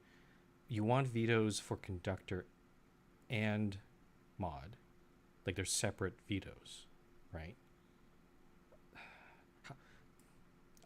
I guess one concern I can see is how is that reflected in the member list, because that's going to be a whole complicated. I suppose does it need to be, or can a veto just be we're not discussing it, but you can apply. This is an application you can apply again in 3 months' time, because then you don't have to track it in any of the documents. There may be some people who I think probably. Would there? Would there ever be a scenario where you'd allow someone to become mod but not a conductor? I wouldn't, because it's a superset of, Yeah. like, I think, yeah, mod is a superset of stuff for conductor. You could be happy with someone being a conductor but not a mod, but it wouldn't happen the other way Yeah. around. Yeah, and that turns into Yeah. a strange. That's a kind of a half veto situation. How do you mark? How do you record that? How do you keep track of all that? Yeah, Or just a single column, vetoed for mod, vetoed for conductor. Yeah, you could change like the veto to like either not vetoed, vetoed for mod, or vetoed for both conductor and mod. The one reason I don't like your, the reason I'm not in favor of your idea, Simon, is I would rather tell the person straight, like be upfront with them and say, you know, I don't, not in the near future, I don't think, like, I don't think you'd be even a fit for conductor, basically. I mean, there's still that opportunity for you to do that behind closed doors. It would just need to be an announcement that, or to be fair, we don't even need to announce who is vetoed, how I've do we? operated is any veto I do is public. Like, that's the point of it, right? Okay, And then we can put a message at the front of the form. Upon receipt of this form, from Plan Chief will may choose to veto you, in which case it will be announced publicly. Yeah. Once again, they are the ones that are applying for this, so we can impose terms on that application, which is be open to public criticism, be open for a public veto. My thought, I mean, like, yeah, traditionally the way it's worked is when we make the decision, and that can happen either when they reach the threshold or if someone asks proactively. If they are subject to a veto, we will eventually announce that veto, and we may give a synopsis publicly, but there has traditionally been a private conversation that goes along with that to kind of talk through the specific concerns in greater detail with the person involved. So I suppose the challenge here will once again be it may be it's a volume operated, problem. Yeah, the volume. And so that's the thing. The other thing too is that all veto or clear of veto status is noted publicly on the member list, and y'all can see, you know, who's currently subject to a veto and who issued it, because now, you know, because last year when Prumble was away, that I had to issue a couple. So, you know, it's the kind of thing that that, like, I think other than just increasing awareness of, hey, just know that when you're applying for this, there's a lot of stuff that goes public about it. I think as long as people are aware of what that means and they're okay with it, I would say, for the sake of simplicity on our part, I would say it should follow pretty much the same process in that. And really, it would just be done the at the veto point. should just be simplified. Yeah. I suppose the difference is it would be at the point of application, because it is the person applying rather than someone else nominating them. Yeah. It's at the point of application rather than having to ask specifically. It could also be before. Errors. Sorry. Yeah. I just want to interject. Errors did ask question. Can you ask before veto? You can. Anyone can ask at any time. So, just like how you do for mod, anyone can ask if I would veto or Chief would veto. So.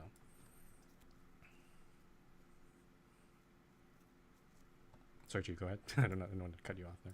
No, I mean, I was basically done, other than I think that the comments of Chad of just trying to figure out, or just the bit of public. Yeah, I mean, yeah, really, again, the only difference here is, instead of asking the candidate to confirm that they would like to go up, we're just moving that step forward. So. So this has nothing to do with moderator. Moderator is staying exactly as it is. So this is adding a new rank on top of everything else. Simon, just to also confirm, you're saying a 3-month cooldown regardless if you get rejected? I just want to see if we can put that in writing. I just wonder if it's easier to say, rather than you having to veto, unveto, veto, unveto. Yes, you may have a conversation behind closed doors, which is, I don't think you will be fit for this rank going forwards. For the sake of, and particularly if we've got an automated script going, can we say a veto will last 3 months by default? So I think there's a difference between a veto and a no vote. And the reason that I say that is the no vote, you've done better because you've got through that hurdle. Correct. And the difference between a veto and a no is a veto is a unilateral decision that instantly blocks somebody. And in this case, if someone is rejected, kind of with everybody else, I mean, we could say, hey, we have concerns about this person. And, we'd recommend rejecting, but, if everybody else thinks they're fine, then I think that's different. Vetoes last indefinitely, and they're removed when we feel like the candidate has matured enough or whatever issues that we have that we think that they're no longer a concern in getting to that position. I'd usually only put in for this particular conductor case. I think I'd only issue vetoes if it was going to last way more longer than 3 months. Okay, understood. I would agree. Yeah. Like I would have to have serious concerns, like really, to do that. Yeah, and again, there's a difference between a veto and a no. Like, because Frumple and I, we can vote no on somebody without vetoing them for mod. Yeah, effectively, we'd be voting neutral in the staff meeting because that is effectively a no.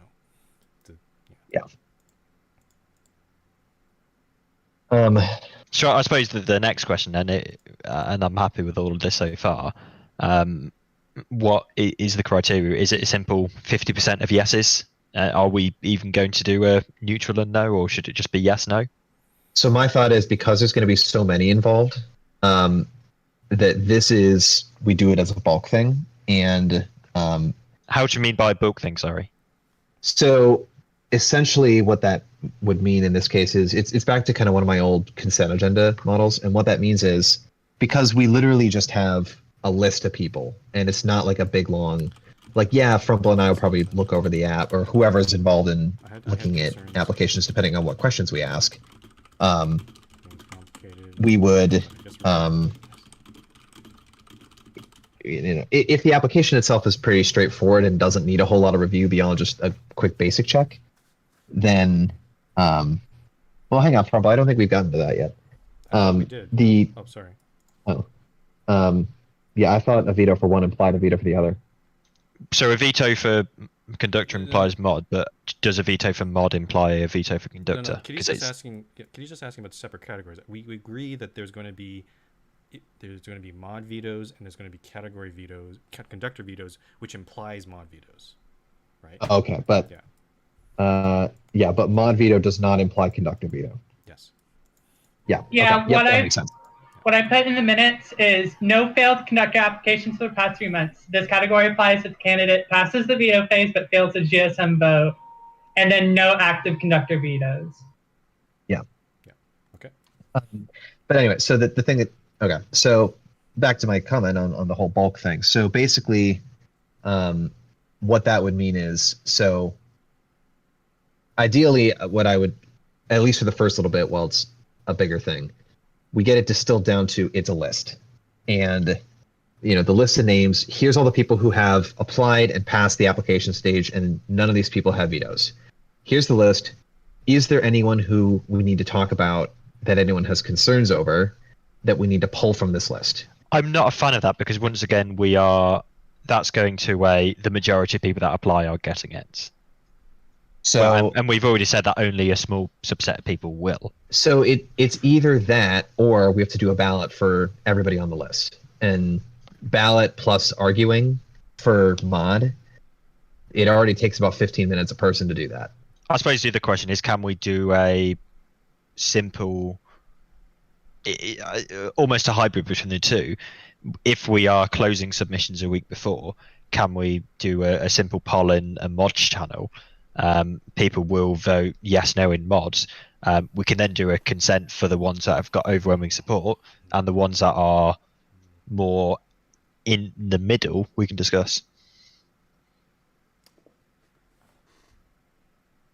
Because if someone has overwhelming support in the reactions in a private mod channel, then come public, we can just say, yep, we are happy with these 5 people. To be honest, I'm not. I don't. Have I'm a not sure good that people answer. remember to do that. Yeah, I'm not sure I have a good answer for this. We could. I mean, it's going to be heavily front-loaded, so there will be a lot for the next GSM and the one after, I'd imagine. But after that, yeah, do we Do we just plow through them? Maybe. just accept that the next couple of GSMs are going to be slightly longer? And yeah, August and September, those will be fun. Yeah. And then we will just we'll just accept it slightly longer, but we will do a yes no for each of them. Again, also we Pretzel for the third time. Moderators are not impacted. Literally everything about the moderator nomination process is untouched. Please stop conflating the two. This is adding something new. So I think Pretzel is saying we've got more time for conductors because there aren't many mods going through at the moment. Yeah, again, they are separate processes. Yeah, they are separate. So I'll just reiterate. We were expecting more than mods, but at the end of the day, we're not sure exactly how many applications will be coming through. It's possible we might not get that many, so maybe, but regardless, it's an unknown. So I guess we're just going to plow through them. If it seems to be too much, then we can, I guess, change the process. Frumple. Yeah. I'd say Frumple and I, let's take a look at the numbers once we get our first batch and look a little and I think plowing through, I think using that as our default, I think that's fine. We'll know when we get our first batch and review that of how big of a problem it actually is. 50 applications. You joke. You joke. It will only be 45. Hey, I'm calling 46. Okay. We can open Chief Ball Sportsbook later. Okay. Because I'm not happy with just general consent because I think we need to default that. Probably a lot of people won't get it, but so yeah, let's try pressing on with individual votes, and if that becomes too cumbersome, then at a future meeting we can discuss changing that. But let's give it a few months to when it becomes the norm, because it will be very much be front loaded. Yeah. Cool. So the last thing to discuss is conductor a prerequisite for mods? And I am pretty much in agreement with Skelly's comment that it's not a prerequisite. However, of course, demonstrating that you've supported the community is going to help a mod application. So I would agree. I'm sorry, the agenda says, should you be able to skip conductor straight to mod? It says, I suggest no. Is that so sorry? So that I suggested no based on conductor being a staff rank. But if we're saying it's not staff rank, then I would agree now with Skelly that we don't need to have the conductor being a prerequisite. Okay.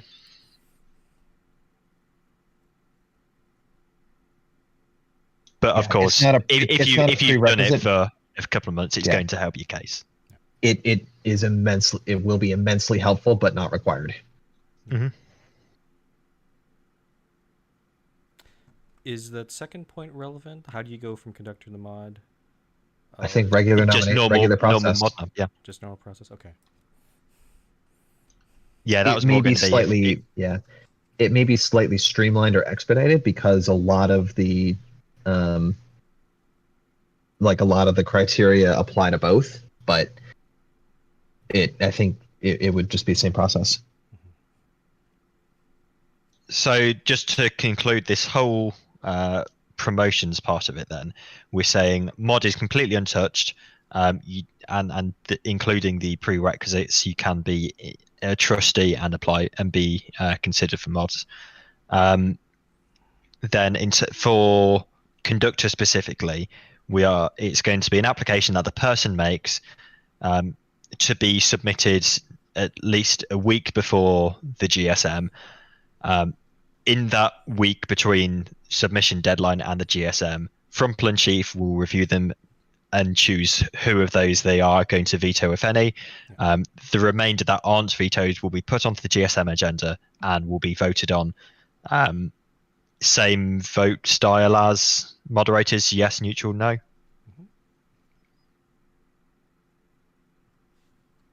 Sounds good. Yeah, I think so.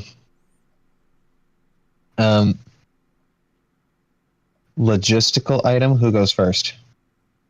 And by that I mean if we have both mod and conductor nominations up, which of those ranks goes first? Oh, I would say mod goes first. I like it the other way because we do premier in the private, then true. conductor, then mod. But so I'm thinking of, if this is probably much more of an edge case and unlikely to happen, but if someone is up for both conductor and mod at the same time, well, yeah, they get conductor for 2 minutes. Well, no, but I'm thinking, okay, if for some reason they're up for both and they're denied for conductor, then that would basically automatically deny them for mod. In which case we have a vote, and yeah, that is a consensus. But like that would be weird if they're denied for conductor and then somehow approved for mod. But that wouldn't. Or no, never mind. No, hang on. Never mind. Since we just said that it's not a prereq, then by the rules that is allowed. So okay, yeah, that's allowed. That is allowed. Yeah. It would be weird, but it is allowed. So I'd love to see the first person to try to get premier, conductor, and mod all at the same meeting. That'd be fun. All right, you're a premier. Okay, now you're a conductor. Oh wait, now you're a mod. okay, now you're mod. Yeah, God. I will give 2,000 MRT dollars to the first person who does that. So any heard it here governors first, folks. listening, go for it. Has to be a new premier. I'm not looking at getting second premier sitters. No double premiers. Yeah. Mojo resigns so he can be the first. Don't resign No. just to do this, Jesus. No. Okay. Okay, cool. So great. I can. So as okay, I guess it will. So yes, just right now. one thing we haven't discussed then. When they apply, are we expecting them to give any justification, or is it literally just, this is my name, that is it? I want to be considered a doctor. I would want to do, I think, a basic smell test and do, because if we make it so that you can apply by literally putting your hand up, then everyone's going to apply. Mm-hmm. I would like to impose a probably 1 or 2 question, very short thing. Why do you want to be a conductor? Kind of thing, and really just do a basic smell test. Yep. If they want to add anything that they think that might help them get conductor, that's the time to do it. So. And I think that would be what do you want to be a conductor? Are there any? Is there anything you wish to bring to our consideration when we are discussing this? Yep. Yeah, I could also see adding an optional thing of maybe just for. Well, I don't know if we necessarily use this, but do we want to ask like people to self-rate their familiarity with World Edit? No, I because then I think people would just put 10. I am perfect with World Edit because I think it gives them a better chance. Fair enough. Like I'm more than happy for a conductor to come on that is inexperienced with World Edit because you will naturally pick it up as you do it more. True. Okay. So yeah, why do you want to be a conductor? And then is there anything else? And then I think that these reasons, I think we would then publish them. So again, just know that basically the entire application's public, except for if there's an email address associated with it, then obviously we would keep that private. Sorry, Missa, what's your concern about the question? The why do you want to be a conductor? Could you elaborate? I think Mrs. point maybe that it's just going to end up being copy pasted the same thing because like they would just say, I want to get this to support the community. And like especially the member apps, we get different answers partially because there are different reasons, and partially because we don't publish those. We sometimes talk through weird reasons that people put that got approved back in 2012, but Well, I also think that if you don't put any effort into your conductor application, you're probably not going to get conductor. Yeah, we've seen some. I get member apps are a little different because it's coming from the general public, and oh boy, I've seen a lot of ones that are just lazy, or a lot of them just say they're good builders, which is not what we're looking for. yeah. So, but I think the conductor ones will be elite because they're coming from our community. I think most of them. I hope most of them will be at least. How about we insist on a 2,000-word essay? No.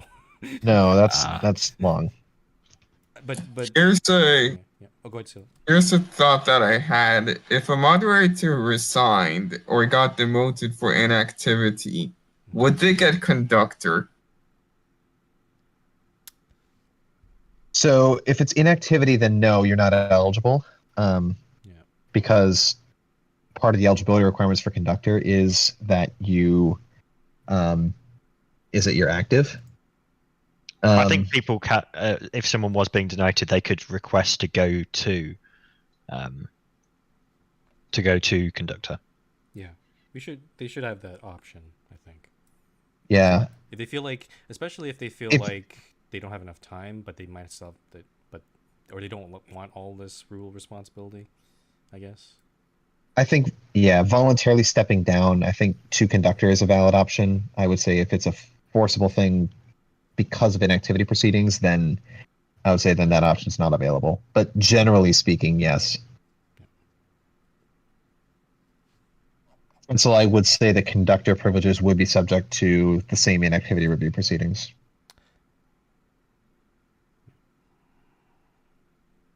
So are people content we've just about discussed everything to do with promotion that we need to? Except for the miscellaneous factors and all that. Timeline and miscellaneous. Yeah. Mm-hmm. So on to part 6, which is discussing how we want, or when we want to transition. It would be my preference, particularly as we're coming up to the summer holidays where activity spikes, that I would like this in as soon as possible to support members over when they are going to naturally be more active. So I would like to really consider the first ones at the July GSM.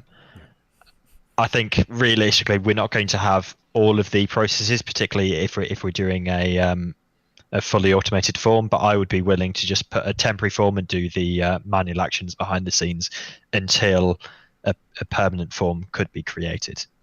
Really, the only automated action that needs to happen is checking that they haven't applied and been rejected. I'll try to do a bit more. I'll sync it into the warning list. They haven't been warned. I'll just sync it in with the member list to see that yes, they are minimum trustee. Yes, they are. There have been that.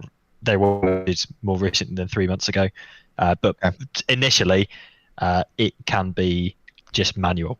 We can we can have a form up by the end of today. Yeah, we can just do a manual check for this first one. So that would make applications then due at 7 p.m. UTC on July 2nd and review at the meeting on July 9th.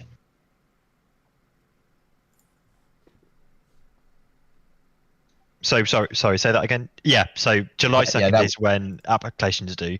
July 9th, the meeting is when the first ones are discussed. I'm saying this now quite happy that I'm not going to be at that meeting. That'd be interesting. Yeah, it is much more accelerated than what you initially imagined, Simon. But yeah, but I think the benefit of getting it in place for the summer is worth that that expedition. Yellow Witcher, what's your question? So basically saying that we just have to watch out for land scoring stuff. I think conductors, that they have the right to refuse world edits if it's land scarring. our standard is the person who requested the world edit is liable for knowing if it's land scarring or not. And if a world edit is done that is later found to be land scarring, then the person who asked for it is liable for any warnings that get issued. If I mean, ultimately, conduct- we have the ability to roll back, so I'm not too critical about that. Yeah. It is logged. For new conductors, I think that is a perfect example of what a Discord channel can be used for. So people can say, like, post a picture. I didn't want to do this because I thought it was land scarring. What do people think? Yeah. And yeah, like it's the same rules. Like, staff are expected to not cause land scars for themselves, and conductors would be held to that same standard. So hopefully it's something. I mean, yeah, there certainly have been times when I've refused to do a world edit because it's too land scarry or whatever. But yeah, do conductors get to participate in trustee meetings? That is a question between you and Elite. I mean, trustee meetings are kind of dead. So Conductors can have their own meetings if they want. Especially Yeah. Conductors get their own official Discord channel. So That staff aren't allowed in.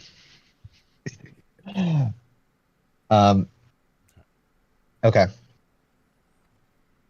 I think we're good to.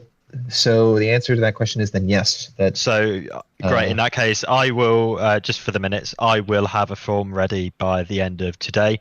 I'll rather ready for the other staff to check, and we'll release it as soon as possible. To be considered in July, people will have to submit by the 2nd of July. Yeah. Oh, by the way, I think this should go without saying, but because we allow people to decline mod nominations and like that doesn't matter because they would be applying themselves. Yeah. Exactly. This doesn't touch your decline status. So for those of you who have declined moderator, you can still apply for this, and we will leave your decline status for mod in place. Yep. So declining has no impact on this because the only way to get in is you raise your hand up to begin with anyway. So Kitty, yes, I believe that because a timeline has been. We've discussed that we are proceeding with the meeting. We'll do a check at the end just in case there are any last minute. Yeah, just kind of final go no go. Yeah, which I mean at this point it's basically a go. Let's go over the misc factors because there's part 7. Yeah.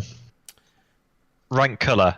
So, am I right in thinking that the limitation is that it has to be one of the AND color codes for the prefix, or are we open to all hex? You can go with any color, but sorry. Before we get to that, we need to discuss. On a technical internally, is this an add-on rank or is this a separate rank? Just want to confirm that which direction we're going here. So I'm in favor of an add-on. What would be easier for you? Because like for the sake of just being able to have a separate rank, we just put people in that separate rank. You then don't have to maintain their city rank on the side if they get a city promoted. The separate rank. Okay, the separate rank is preferred, but it also affects how the prefix is shown in chat. If we go with a separate rank, it'll show up as conductor in some color. It'll override their town rank. It'll just say, yeah, they're conductor. If we go with the which I think is important. Yeah. Okay. If we go with the add-on hang rank, on. Hold on. If we go on the add-on rank, then there is an option to make, and I think Dinty was playing around with it early in chat, like there's an option to make it so that it shows the town rank plus something else, like some extra thing. It has to be outside the square brackets. Yeah, that's the best way I can describe it. Hopefully that made sense to people. Yeah, like that. At that point, I don't know if it's necessary because we could have the same argument for should staff ranks be a side rank. And my thought is that given how many people we are potentially looking at, it would be easier to have a separate rank just so you're then not having to maintain two different rank streams. If they're, let's say they are conductor mayor and they get senator, you don't have to then mix one of the streams and not the other. Yeah, I don't know what you think, Chief, but I don't really like how that prefix looks, to be honest. Are we able to change the color that the name shows up in?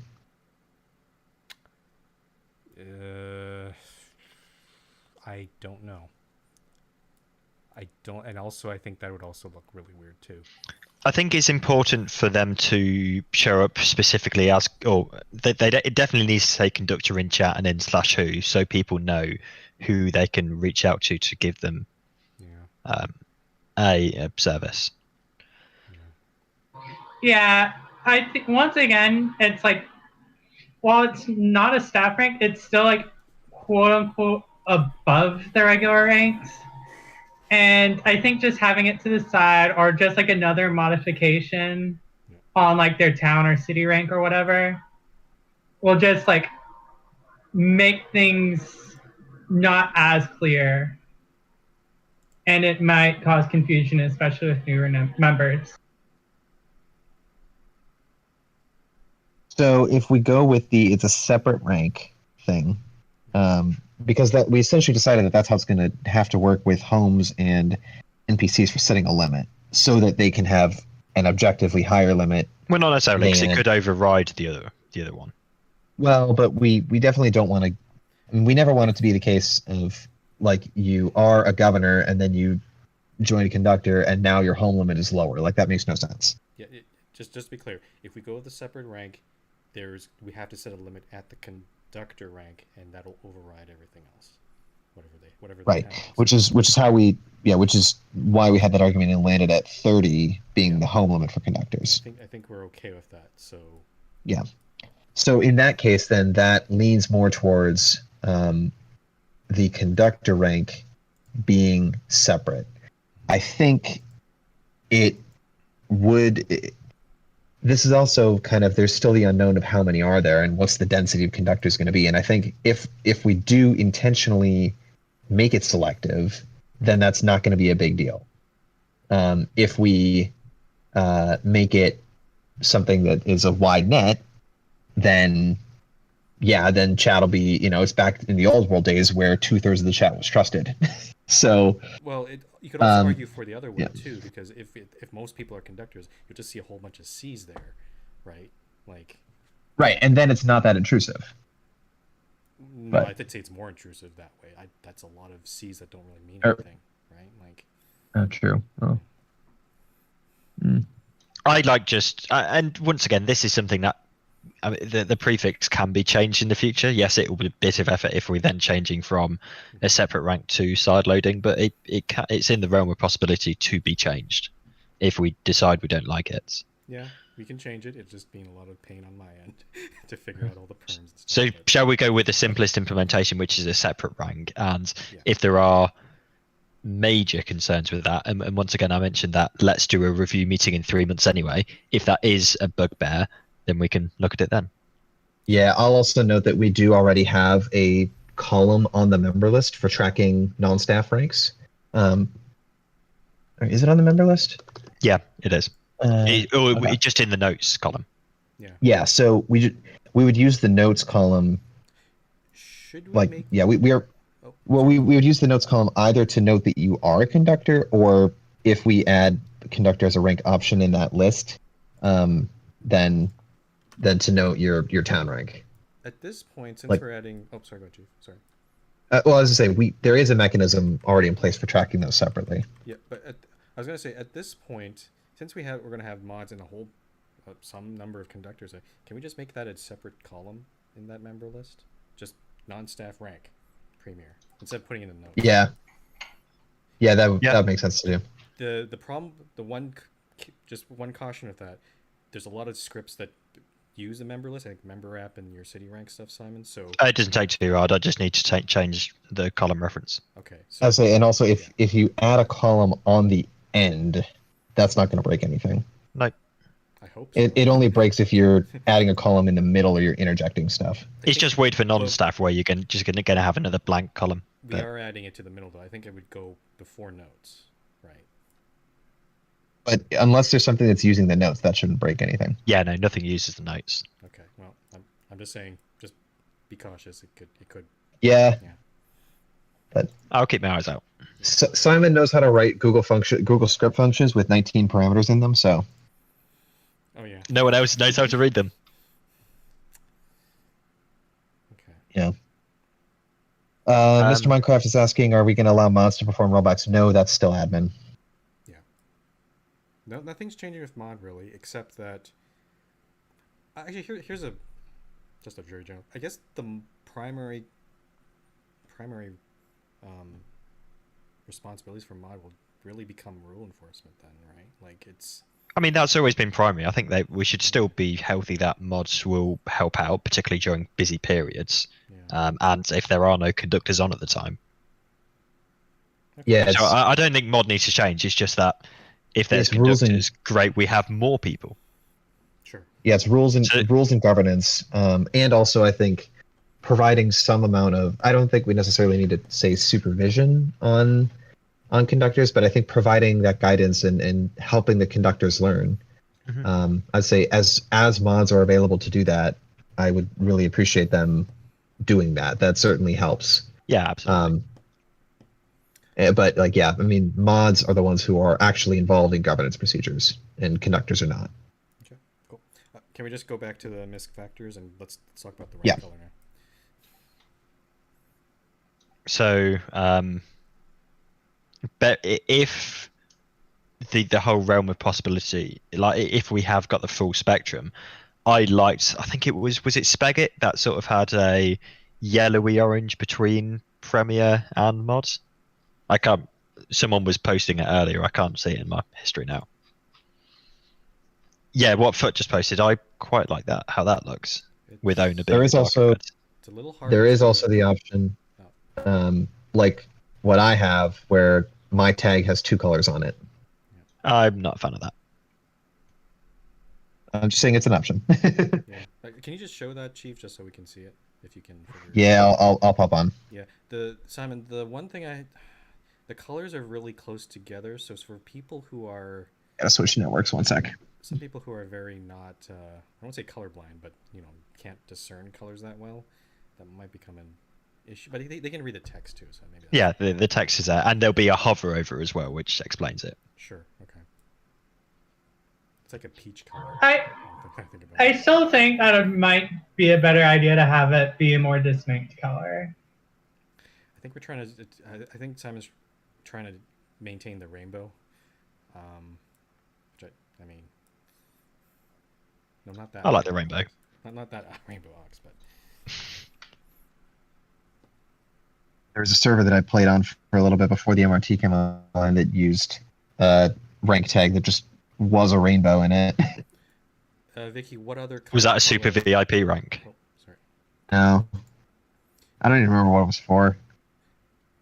Vicky, what other color would be that? What other options are there? Let's shoot them out. Everyone else too.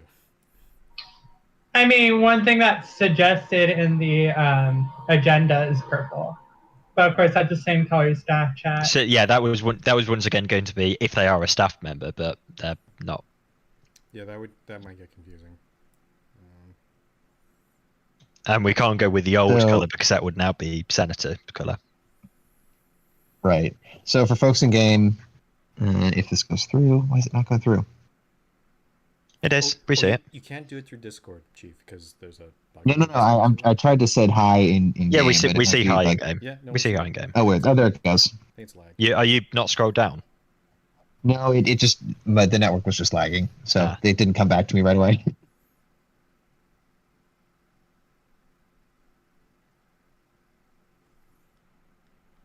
Because the Wi-Fi at my parents' house is kind of garbage sometimes. Any other color ideas that you want to shoot up? Once I again, very unfortunately easy. don't think I have any that would keep the other eggs in place. Yeah. Once again, it's very easy to change in the future if we have a better idea. Yeah. But Shall we they have fiber. It's just the Wi-Fi routers are in dumb places. So shall we go with what Foot said? If Foot, if you could send the hex codes, we will probably just copy and paste that. Oh God, Fred. That's a very neon yellow Fred. Vicky, can you note down that hex code for conductor? I'll copy and paste it from Minecraft server. Okay, thanks. One that Or from meeting channel rather. The one that Fred just posted looks like Mountain Dew. Like I can't get that out of my head. Like it's like Mountain Dew color. That's all it is. Mountain Dew. Yeah, can we get Baja Blast color?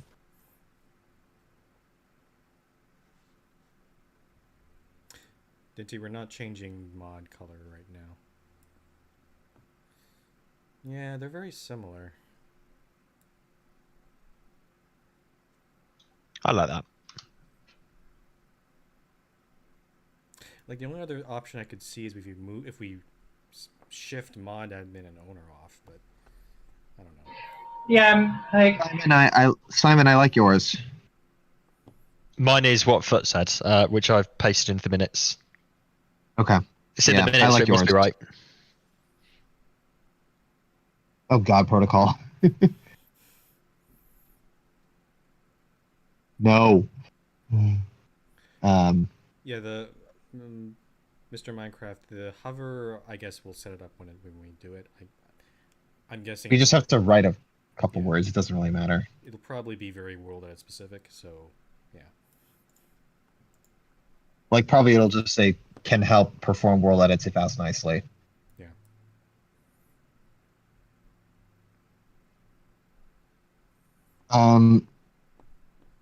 Okay, so then there would be obviously then conductor and conductor plus.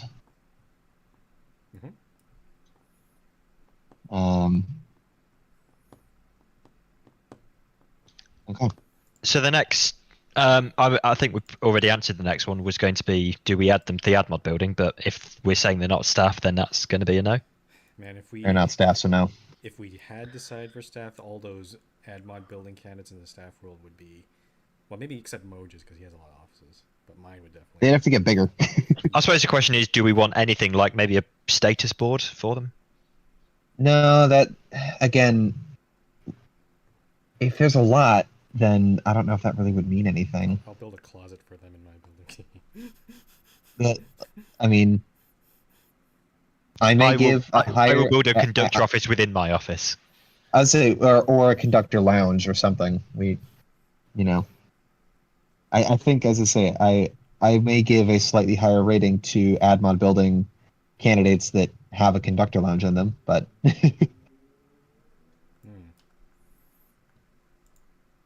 Anyway. Okay, and the next question is staff doc access. It sounds like tutorials only, I guess. Yeah. Yeah, they're I not think doing tutorials anything is with staff. useful. I can't think of anything that would be useful is already public anyway. Yep. Once again, if we want to change that in the future, we can. Yeah, because conductor is acquired by application and is really available to anyone. There's just a review process. Supporter benefits would still be required. I think we said that we're going to leave supporter perks as an inherited thing only to mods. Mm-hmm. Okay, and finally, trial period. No. Mm-hmm. Agreed. As the comment says on the agenda, if there's abuse or activity or stuff like that, then we yoink it. So. Mm-hmm. Okay. Right. So, I guess is there anything else? Like, I guess it's a time if anyone has any questions or comments. Speak now or forever hold your peace. Miss, thank you. I think I still have the original assets for that, so I can set that up. I probably have the images too, so I can if you need them. Yeah. Go ahead, Vicky. Well, no, I have the original file that I used to make them, so because they all came from a template. Okay. So I think I still have it. So do you want to do a recap before we give the overall final approval? Yeah, that'd be helpful. All right. I have minutes open, so I can read it. Okay. So 5A2, roles, responsibilities. Conductors will be considered non-staff helper rate for communication and possibly technical purposes, separate from both basic ranks and staff ranks. On the ranks page, conductor will be listed in its own helper category between Premier and Mod. The communication methods, the in-game channel will be /D. There will also be a Discord channel in-game, but it will be unlinked to in-game. Conductors will not be allowed into ANS. ANS, sorry?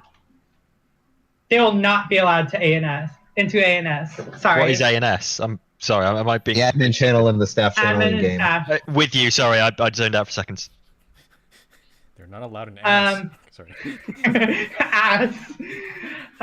Preliminary list of permissions: world edit, debug stick, reading help op, and the ability to teleport to coordinates ways and back. Total of 30 homes.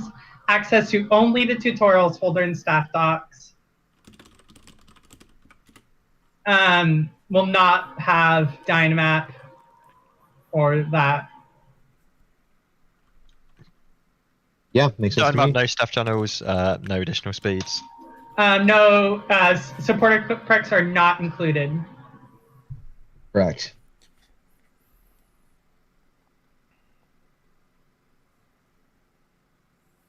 Okay. Hard. Oops, sorry. Yeah, go ahead. I forgot this one. Sorry. Hard eligibility requirements, so they must meet all of them. Must have been an active member for the past 3 months. Must have been a trustee for the past 3 months. Must have had no active warnings for the past 3 months.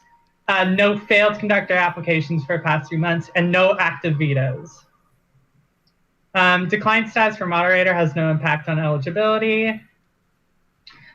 Selection criteria. Most important is, do they generally want to help the community? Concerns that people will use the rank for selfish reasons is a large negative. Clear communication regarding world edits is also very important. Active first-hand experience with world edits is nice to have, but not required. The process, an application will be made for eligible players. Must apply at least a week before the next GSM. Basic spell tests. Why do you want to become a conductor, and any other information to consider. A disclaimer will be given in the app that a player may be subject to public scrutiny, which will replace private confirmation for mod noms.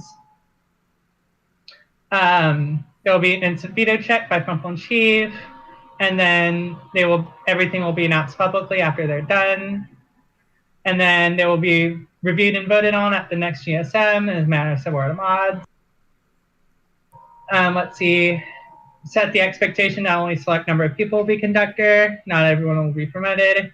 Will not necessarily be a prereq for mod, but it could be massively helpful for proving worthiness. Staff may voluntarily step down to conductor, but staff demoted for inactivity will go to their respective town or city rank. Conductors may also be subject to demotions for inactivity. Form will be created sometime today. Applications are due 7 p.m. UTC on Saturday, July the 2nd, for GSM on 7 p.m. UTC, July 9th. Manual eligibility check will be done for the first GSM. For future GSMs, a script will be created to automatically ensure eligibility. And then we will add conductor as a separate rank rather than an add-on, including in-game and in the members list. A new dedicated column on the members list will be added that shows regular ranks, and then colors are there. They will not be necessarily included in the AdMod building, and no trial periods. And that's it. Okay, sorry, 1 point, Vicky, if you scroll up to selection approval criteria. Active first-hand experience with world is nice to have, but not required. I thought we decided it should be a requirement, but it's just not as important. Is that so? It's not that you have. Well, I think specifically, like, you obviously haven't run the commands, right? And you might not know the exact syntax, but like, I think it is kind of implied that because this rank is doing world edits, that yeah, you should have at least asked for world edits and have some familiarity with world edit. Can we change that to knowledge of world edit though? Because Yeah, knowledge of world edit, I'd say. I is think, yeah, required. knowledge of Yeah, world edit is we- required, is yeah, fair. we need that because otherwise it's gonna. Otherwise, it sort of implies, as it was written before, it sort of implies that someone can apply, but they need not. We kind of need to teach them. I guess I don't know. If that makes sense. And like, I think, we're happy to teach, especially for the more advanced tools. But anyone applying for the rank, you should know select, cut, copy, paste, flip, schematic load, schematic save. Yeah. And stack. Like, And- and replace. And also for people wanting to practice, there is a single player world edit mod for I think Forge and Fabric. So if you want to try it out, then you could just do that.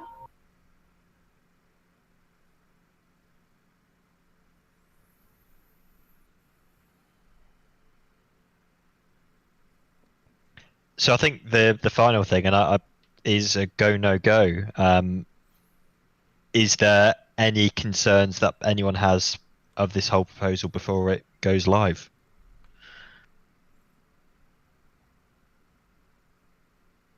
And that is an open question, not only of the staff, but if anyone listening in has any questions that you think we haven't answered, or anything else you want clarifying, please, this is your opportunity now.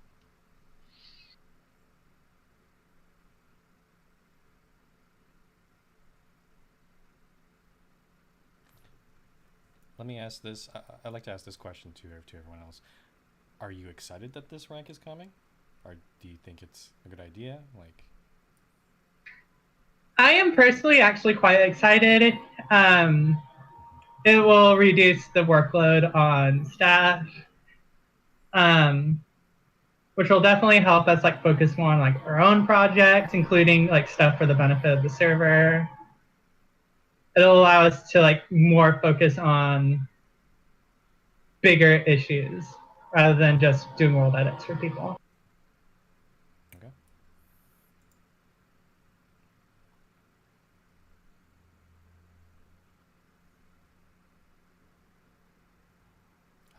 I'm not seeing any objection or For such a big change, I think this is the least the least controversy that it could have possibly happened, to be fair. well, it took a while. There were a lot of questions. Oh, it did. People had ideas, but I think we can Yeah. get there. So But I think, given where we've arrived, yeah. I think this is exciting, and I'm excited to see who all applies and what happens. So And particularly excited for the next GSM. yeah, good lord. So rank officially approved? Not I think hearing it or should seeing any probably- objections, so I think it should probably come from Frumpool. Yeah. No. Let's do it. let's do it.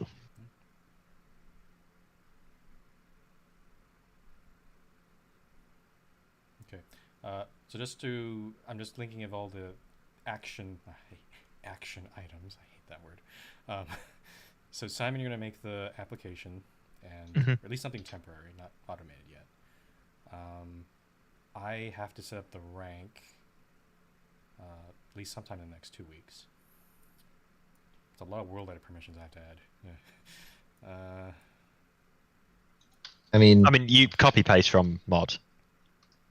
Oh, Or cut paste even. Actually, Luck Perms has like web interfaces now, so yeah, it should be. yeah, Just, just cut and paste from mod. or at the very least, if there's a way to clone a rank and then remove, well, depends on which one's more pain in the ass, but whatever. I'll figure it out. Are there any other things that need to be done? I'm just trying to think. Discord, I can set that up right now, actually. The website has to be updated quite a bit. I'll figure that out. I guess when maybe I'll do that when I write the SSM results or ISM results too.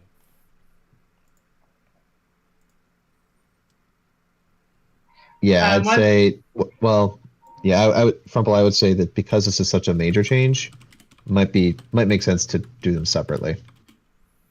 Yeah, I will. Yeah, I'll figure it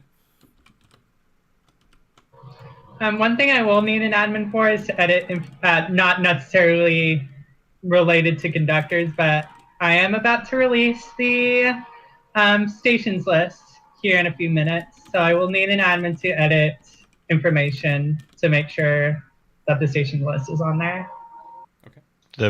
Oh yeah, with you. Which I mean, I already have like a little write-up thing in like a personal Discord, so all I have to do is copy and paste that into announcements. We also have to add a column to the member list. Simon, do you want me to do that, or do you want to do that? I can do that. Okay. Yeah, I'll do it at the same time I'm writing the scripts. Okay. Oh yeah, that's also something on me to write this eventual script for the conductor applications. Okay. I think tentatively that should be live. So it's not mid GSM course. So I'll tentatively aim for the August GSM. That script, the new script, will go live. So it's 2 months of manual processes. Cool. That makes sense. Okay, I'm setting up Discord. Yay.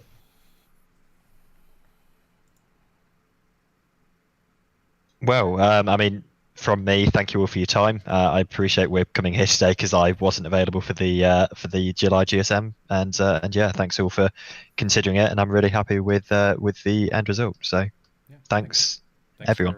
Thanks for running it up, and I'm glad we reached a consensus. Amazingly, wow.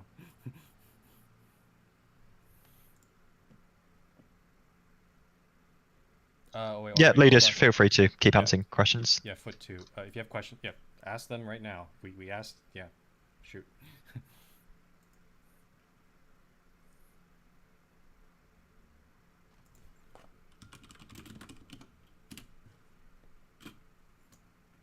Everyone shock foot chicken. Thank you.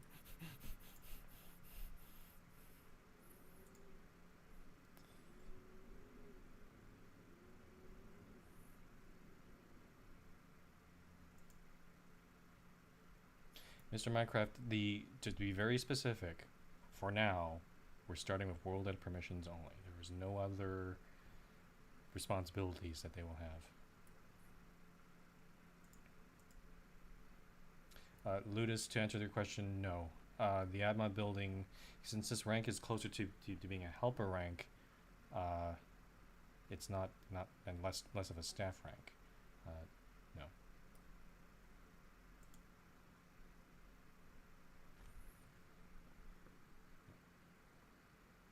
So yeah, world edit debug stick. They will, the conductors will have 30 homes. We haven't figured out the NPC limits, but I'll have to set probably 100, I think. I mean, that's so minor that nobody will really care about it too much. Yeah, but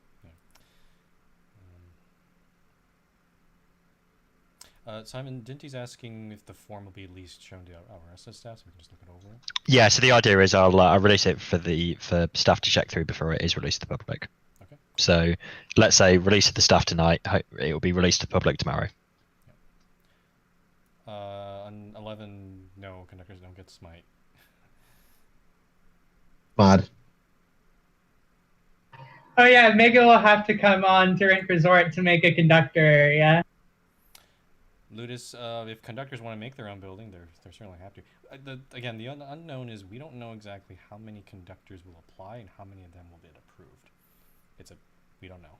We'll see what happens. Yeah, like some of the stuff is just going to be we're going to have to play as it happens. Yeah, we're playing it by. I mean, it's probably worth an action on the document. Just that we will have formally review this at the September GSM. That will be 3 months later. You could add it to the agenda right now. Yeah, I will do. And if there's any teething issues, we can discuss it then or before if we need to.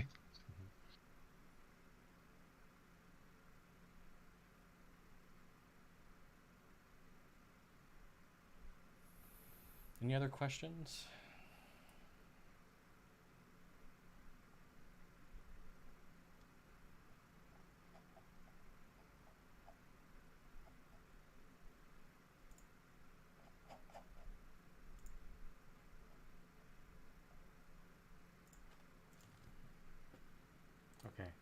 We're starting to get the silly questions are coming back. I don't know what I Okay. think of this. Yeah, that's probably about that time. I'm sorry, you'll have to wait for a conductor to be available to give that word to it. Don't worry, you have 2 weeks. I'm sure you could wait that long. So Frumple, I'm gonna need you to change my rank color in Discord. Otherwise, I've applied the rank color changes. Sorry, what? What color? I'm gonna need you to, because I have the head admin role. I'm gonna need you to set the color on that because I can't do it to myself. Okay, I can do it right now. What color should I set it to? I don't know. It's the admin one, Blue. the new admin one. Don't set it to. Oh, I Set it to hot pink. Oh, okay, hold on.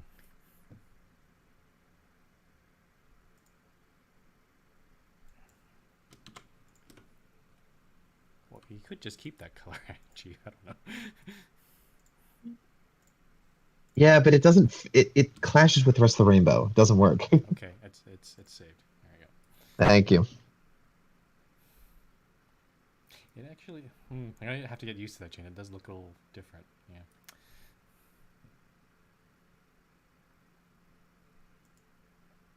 Yeah. Sorry. Yeah, Miss. What was Dinty's question about warnings? I think I sort of missed it. If a conductor gets a warning, what happens? I think it's immediate demotion, to be honest. Like, oh yeah, is it more case of? I mean, Yeah. it's so rare that if it happens, it's probably going to be a demotion from conductor. But, like, I mean, Any warning level, like even a level 1. I'd say, well, L1 prevents you from getting up to conductor or mod. So yeah, that would be consistent. Yeah. that would be consistent. Okay.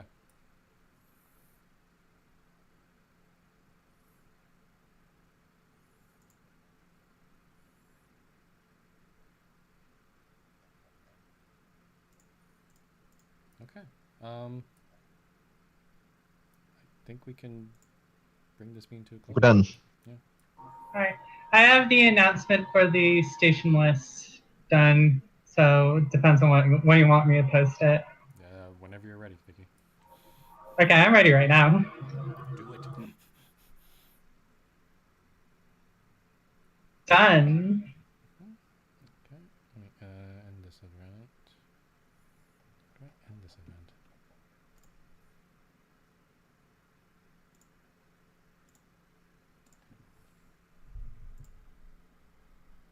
All right. Bye-bye.